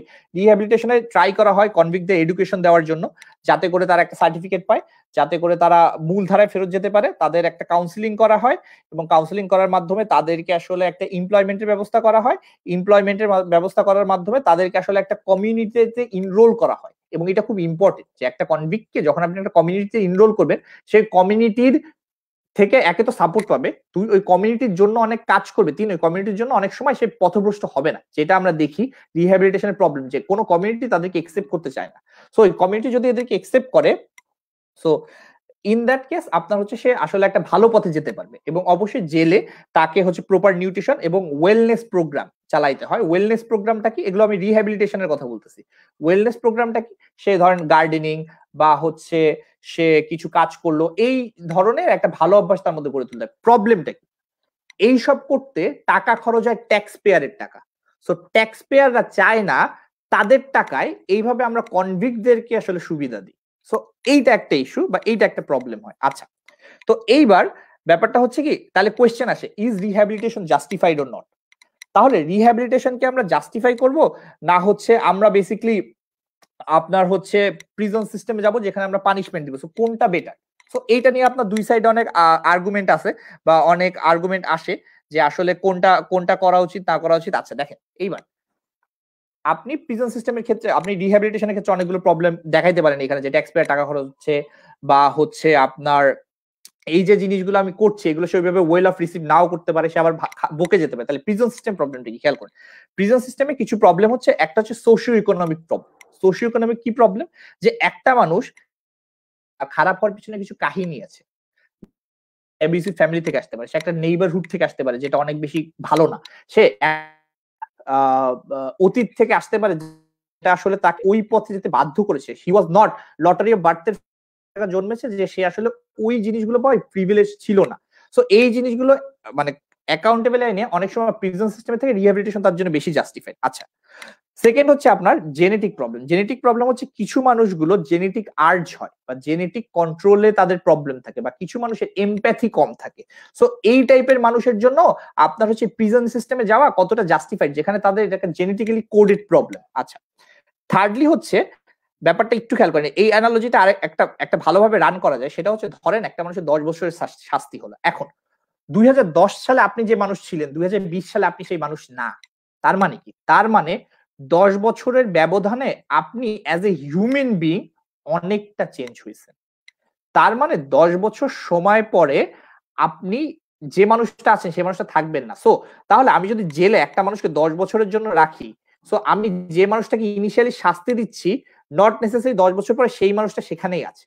সো আমি 10 বছর যদি তাকে রিহ্যাবিলিটেট করি, দেয়ার ইজ এ চান্স যে আমি অনেক সুন্দর ওয়েতে এই মানুষটার মধ্যে চেঞ্জটা নিয়ে আসতে পারবো। আচ্ছা, তাহলে এখন এখন ব্যাপারটা হচ্ছে এইখানটায় যে আপনার হচ্ছে যে আপনার ইয়াটা কি বলে আর কি, আপনার হচ্ছে সরি, আপনার হচ্ছে রিহ্যাবিলিটেশনটা এই সেন্সে জাস্টিফাইড ওর নট জাস্টিফাইড। আচ্ছা, এইবার আমাদের লাস্ট যে জিনিসটা নিয়ে আলোচনা করব সেটা হচ্ছে প্রিজন ইন্ডাস্ট্রি কমপ্লেক্স। মানে হচ্ছে আসলে প্রবলেমটা কি, প্রবলেমটা খেয়াল করেন। ইউএসএ তে আসলে ইতিহাসটা আপনাকে বলি, প্রবলেমটা কি হয়েছে। প্রবলেমটা হচ্ছে ইউএসএ তে যখন ওয়ার অন ড্রাগস কল করা হয়, এই ওয়ার অন ড্রাগস নিয়ে আবার অনেক প্রবলেম আছে, এটা হয়তো অন্য কোনো দিন আলোচনা করব। এটা অনেকটা রেশিয়াল প্রোফাইল করে, যাতে করে আপনার হচ্ছে ব্ল্যাকদেরকে বেশি করে জেলে ভরা যায়, বা ওই টাইপের একটা টার্গেট ছিল নিক্সনের। তো এটা আবার একটা প্রবলেমেটিক একটা ডিসকাশন, ওইটা পরে করবো একদিন। সো ব্যাপারটা হচ্ছে যখন ওয়ার অন ড্রাগস কল করা হয়, তো প্রিজন গুলো পুরো ম্যাক্স আপ হয়ে যায়, মানে তারা হচ্ছে যাকে পায় তাকেই জেলে ভরে দেয় উইথ আপনাকে ড্রাগের সাথে পেলে, বা আপনি যদি ম্যারিজুয়ানা ইউজ করেন বা যে কোনো ড্রাগ ইউজ করেন আপনাকে সাথে সাথে জেলে ভরে দেওয়া হবে। সো জেলগুলো ম্যাক্স আপ হয়ে যায়। এইবার যেহেতু ওয়ার অন ড্রাগস করতেছে, তো বাকিদেরকে তো অ্যারেস্ট করতে হবে, কি করা যাবে? তখন ইউএস গভর্নমেন্ট পেইড সাম আপনার হচ্ছে কর্পোরেশন, যে তারা হচ্ছে প্রিজন ক্রিয়েট করবে, সেখানে হচ্ছে তারা কয়েদি রাখবে, এবং তার জন্য ইউএস তাদেরকে একটা টাকা দিবে। এখন কাহিনীটা কি দেখেন, এদের ব্যবসাটা কি, এদের ব্যবসা হচ্ছে প্রিজন চালানো। প্রিজন চালাইতে গেলে কি লাগবে? আসামি লাগবে, এবং আসামিগুলো লং সেন্টেন্সিং লাগবে। সো এই কারণে এরা যে কাজটা করে, এরা লবি করার চেষ্টা করে আপনার যাতে করে রিহ্যাবিলিটেশন প্রোগ্রামটা না যায়, মানে পাস না হয়, এবং বেশি বেশি করে মানে মানুষেরকে যেন মানে বেশি বেশি করে জেলে দেওয়া হয়। মানে তারা ডিটারেন্সকে বেশি সাপোর্ট করে কম্পেয়ার টু প্রফেশনাল, যে বেশি বেশি করে শাস্তি দেওয়া হয় এবং জানো লং টাইম শাস্তি দেওয়া হয়, যাতে করে তাদের ব্যবসাটা চলে। সো এইটা একটা ব্যাপার, যে তাদের একটা ইনসেনটিভ, যে কেন তারা চায় যে এই রিহ্যাবিলিটেশন প্রসেসটা কাজ না করুক। আচ্ছা, একটা মজার ইয়া হচ্ছে কোরসিভিক হচ্ছে একটা কোম্পানি, এরা হচ্ছে লাস্ট ইয়ারে তাদের যে একটা মিটিং ছিল, সো জেনারেল মিটিং এ তাদের ইনভেস্টরদেরকে বলতেছে যে ডোন্ট ওয়ারি, আমাদের দেশে আসলে রিহ্যাবিলিটেশন প্রসেসটা অত ভালো কাজ করে না। সো আপনাদের টেনশন নেই, আমাদের প্রিজন সিস্টেম আরো চলবে, আপনাদের ইনভেস্টমেন্ট নিয়ে কোনো টেনশন নেই, ঠিক আছে। সো এইগুলো হচ্ছে ওই সব জায়গার মানুষের মেন্টালিটি। আচ্ছা, তো এখন প্রবলেমটা কি? এইটা হচ্ছে একটা প্রবলেম। এবার এটা একমাত্র প্রবলেম, আরেকটা প্রবলেম, আরেকটা প্রবলেম কি, এই যে প্রিজনার গুলো এরা যে কাজ করে এরা অনেক লো পেইড, মানে এরা ঘন্টায় $1 করে কাজ করে, মানে যেখানে আপনার মিনিমাম ওয়েজের জন্য $15 মতো জন্য আন্দোলন হচ্ছে বা এটা করার প্রবাবিলিটি আছে, সেখানে তারা কাজ করে ঘন্টায় $1। সো যে আপনার যে প্রিজন কোম্পানিগুলো আছে তারা লাভ করছে, এদেরকে কাজে লাগায়, ঠিক আছে। সেকেন্ডলি যারা এদেরকে হায়ার করছে তারা কাজে লাগাচ্ছে এদেরকে, তাদের লাভ হচ্ছে, কম টাকায় পাচ্ছে, ঠিক আছে। সো এরাও চাচ্ছে যে আসলে এই বেশি লং সেন্টেন্সিং থাকুক মানুষের, এই জিনিসগুলো তারা হচ্ছে। থার্ডলি আরেকটা জিনিস যেটা হচ্ছে খুবই ইন্টারেস্টিং, সেটা হচ্ছে অনেকটা এরকম যে আপনার হচ্ছে এক্স কনভিক্টকে মাঝে একটা ল করা হলো যে এক্স কনভিক্টকে যদি আপনি আপনার কোম্পানিতে চাকরি দেন আপনাকে আমি ট্যাক্স মকুব করবো, এটা গভর্নমেন্ট থেকে ল করলো। তো খুবই ভালো ল, সবাই খুব খুশি। কিন্তু এটার প্রবলেমটা কি? এটার প্রবলেমটা হচ্ছে এইখানে যে তারা দেখলো যে এক্স কনভিক্টদেরকে যখন আমি চাকরি দিচ্ছি, সো এদেরকে আমি একে তো নর্মাল হচ্ছে কম টাকাও দিতে পারছি, মানে মিনিমাম ওয়েজ দিয়েও এরা কম টাকায় খুশি হয়ে যাচ্ছে। সো এক্স কনভিক্ট মানে হচ্ছে যারা জেলে ছিল, জেল থেকে বেরোইছে। সো গভর্নমেন্টের উদ্দেশ্য ছিল হ্যাঁ তাদেরকে সমাজের মধ্যে আনা, এটা একটা ভালো উদ্দেশ্য ছিল। সো ওরা কি করলো, মানে আপনার হচ্ছে ইন্ডাস্ট্রি গুলো কি দেখলো যে হ্যাঁ আমি কম টাকায় এদেরকে নিয়োগ দিতে পারতেছি। সেকেন্ডলি আরেকটা বড় ইনসেন্টিভ আমার হচ্ছে যে আমি যদি এদেরকে আমার হচ্ছে নিয়োগ দেই তাহলে আমার ট্যাক্স মওকুফ হচ্ছে। তার মানে কি, আমি চাই যেন বেশি বেশি কনভিক্ট হোক, তাহলে বেশি বেশি এক্স কনভিক্ট থাকবে, আর বেশি বেশি এক্স কনভিক্ট আসলে আমার ট্যাক্স বেশি মওকুফ হবে। তো তারাও লবি করার চেষ্টা করলো যেন প্রিজন সিস্টেমটাকে আরো বেশি হার্ড করা হয় বা এই জিনিসগুলোকে আরো বেশি ইমোশন সেট করা হয় যাতে করে কনভিক্টের নাম্বারটা বেড়ে যায়। এই জন্য প্রিজন সিস্টেমে ইটসেলফ ইনহেরেন্টলি একটা প্রবলেমেটিক সিচুয়েশন ক্রিয়েট হয়। সো এইটা ছিল মানে খুবই সংক্ষিপ্ত আলোচনা সিজিএস এ। সো রেট্রিবিউশন বা রিমুনারেশন নিয়ে আরো অনেক আলোচনা করা যায়, করার আছে। সো আই থিঙ্ক অলরেডি 1 ঘন্টা 20 মিনিটের মতো হয়ে গেছে, আমরা মানে আর বাড়াবো না। সো কারো যদি কোয়েশ্চেন থাকে একদিন কোয়েশ্চেন গুলো নিয়ে আমরা শেষ করি। ফরিদ।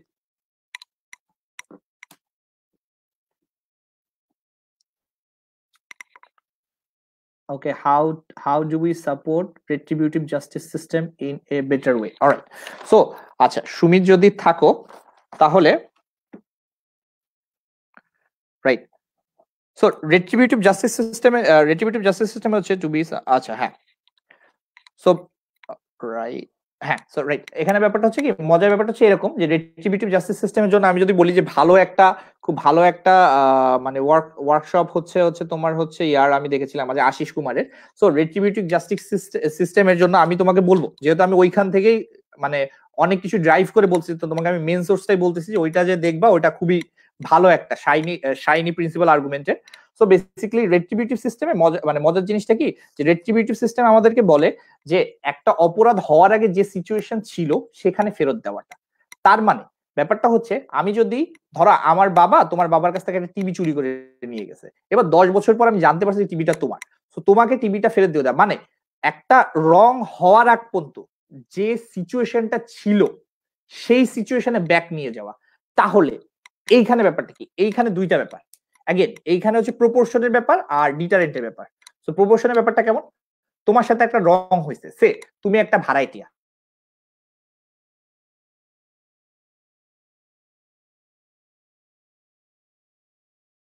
গোল গোল দেখতেছি, আমাকে শোনা যাচ্ছিল নাকি? ওকে ঠিক আছে, থ্যাংক ইউ। আচ্ছা, তো ব্যাপারটা হচ্ছে রেট্রিবিউটিভ সিস্টেম হচ্ছে अगेन দুইটা জিনিস। আগে আমি বললাম যে সিজিএস এ আজকে যে আলোচনা সেটা বেসিক্যালি দুইটা জিনিসের উপর দাঁড়ায় আছে, প্রপোর্শন আর ডিটারেন্স। তো ব্যাপারটা হচ্ছে তোমার দেখতে তুমি যদি ধরো ভাড়াটিয়া হও, সো বাড়িওয়ালা তোমাকে রং, তুমি জাস্টিস পাচ্ছ কিনা। সো যখন ওই প্রপোর্শনালিটি রান হবে তখন এটা আমার হচ্ছে রেট্রিবিউটিভ জাস্টিস সিস্টেমটা একটা বেটার ওয়েতে রান করতেছে। বাট তখন যদি ডিটারেন্স হয়, মানে তখন আসলে বাড়িওয়ালাকে শিক্ষা দেওয়ার জন্য যদি অনেক বড় একটা শাস্তি দিয়ে দেওয়া হয়, সেটা আসলে মানে অনেক বেশি জাস্টিফাইড না ওইদার সিনারিতে। কিন্তু কম্পারেটিভলি যে আমাদের অনেক বেশি রোড অ্যাক্সিডেন্ট হচ্ছে, এখানে সোসাইটিকে চেঞ্জ করার জন্য আমি হচ্ছে অনেক বেশি হচ্ছে ডিটারেন্ট মূলক শাস্তি দিব, মানে আমি হচ্ছে অনেক বড় বড় শাস্তি দিব। In that scenario retributive justice system হচ্ছে অনেক বেশি মানে মানুষের, অর্থাৎ যে অপরাধগুলোর ভ্যালু মানুষের কাছে যতটা বেশি সেটাকে রেট্রিবিউট করার জন্য আমরা তত বেশি শাস্তি দিব। এখন এইটা দেখতে হবে যে একটা জিনিস অ্যানালাইসিস করতে হবে যে এটা কি প্রপোর্শনালি যাব না হচ্ছে ডিটারেন্ট ওয়েতে যাব, এবং ডিবেটটা তখন এইভাবেই হয় যে এক সাইড বলে যে না এটা আসলে মিসপ্রপোর্শনাল শাস্তি হয়ে যাচ্ছে, আর এক সাইড বলে না আমার চেঞ্জের জন্য ডেটা দরকার। সো ওইভাবে আর কি অ্যানালাইসিস করে তুমি হচ্ছে দেখাইতে পারবে যে কোনটা বেটার ওয়ে। আচ্ছা নেক্সট। আচ্ছা এটা ভালো সিস্টেম, এখানে কোয়েশ্চেন থাকে, আমি জানতাম না। How can we use restorative justice system in third world countries? আচ্ছা ওকে, সো বেসিক্যালি খুব সিম্পল। আসলে থার্ড ওয়ার্ল্ড কান্ট্রির জন্য মানে যে ব্যাপারটা হচ্ছে ট্রিক্স এন্ড আইডিয়াস, এই ব্যাপারটা হচ্ছে এরকম যে এটা not difference for first world country, because US এর মতো একটা দেশ যেটা আসলে অনেক উন্নত হওয়া সত্ত্বেও যার জুডিশিয়াল সিস্টেম বা হচ্ছে ক্রিমিনাল সিজিএস সিস্টেম হচ্ছে যথেষ্ট প্রবলেমেটিক, লাইক আপনার হচ্ছে বাংলাদেশ বা ইত্যাদি দেশগুলোর মতো। তো এইসবের ক্ষেত্রে যখন আপনার মানে যদি আমি ধরে নিই, যেহেতু আপনি এখানে টপিকটা দেন নাই, তো টপিক দিলে পার্টিকুলারলি বলা যায় যে কিভাবে আলোচনা করা যায় এখানে। সো ধরে নিচ্ছি যে আপনি হচ্ছে একটা সিনারিতে আসছে যেখানে হচ্ছে আপনি জাস্টিস সিস্টেমটা ভালোভাবে চালাইতে যাচ্ছেন ওই কান্ট্রিগুলোর ক্ষেত্রে। সো ইন দ্যাট কেস আপনি হচ্ছে দেখান যে ওই কান্ট্রিগুলোতে ইন পাস্ট এই টাইপের সিচুয়েশনে কি ধরনের ডিসিশন নেওয়া হয়েছে, এবং যে সকল কান্ট্রিতে আপনার এই জিনিসটা থার্ড ওয়ার্ল্ড কান্ট্রি এই জিনিসটা এই সিস্টেমটা রান করা হচ্ছে না, সেই সব কান্ট্রিতে কি ধরনের প্রবলেম হচ্ছে। তো সেই সিনারি অ্যানালাইসিস এর মাধ্যমে আপনি ইজিলি দেখাইতে পারবেন যে কোন দেশে এটা ভালোভাবে রান হয়। আচ্ছা তারপর জিরো টলারেন্সের concept and use in debate. আচ্ছা আচ্ছা, সো জিরো টলারেন্সটা ব্যাপারটা হচ্ছে অনেকটা এরকম, যেটা হচ্ছে ইউএস করেছিল ওয়ার অন ড্রাগসে। তার আপনাদেরকে রেজাল্টটা দেখালাম, রেজাল্টটা কি হলো, আপনার হচ্ছে আপনার প্রাইভেট জেল শুরু হলো, এবং এই প্রাইভেট জেলের প্রবলেম গুলো কি হলো সেটা আপনাকে আমি দেখাইলাম। সো এইটা হচ্ছে প্রবলেম যদি জিরো টলারেন্স আপনি অ্যাপ্লাই করেন। হ্যাঁ, যে জিনিসটাকে টার্গেট করছে সেটা মরে যাবে, কিন্তু সেটার ফলে কি কি সমস্যা হবে। সো যখন ড্রাগের বিরুদ্ধে জিরো টলারেন্স ছিল তখন এই প্রবলেম হয়েছে। আচ্ছা জিরো টলারেন্সের সুবিধাটা কি? US won the war in war of drugs. So ব্যাপারটা হচ্ছে মেক্সিকো এখন যেরকম ডার্ক কার্টেল আছে ওরকম কিন্তু ইউএসএ তে নাই। So US to some extent এই ওয়ারটা জিতেছে।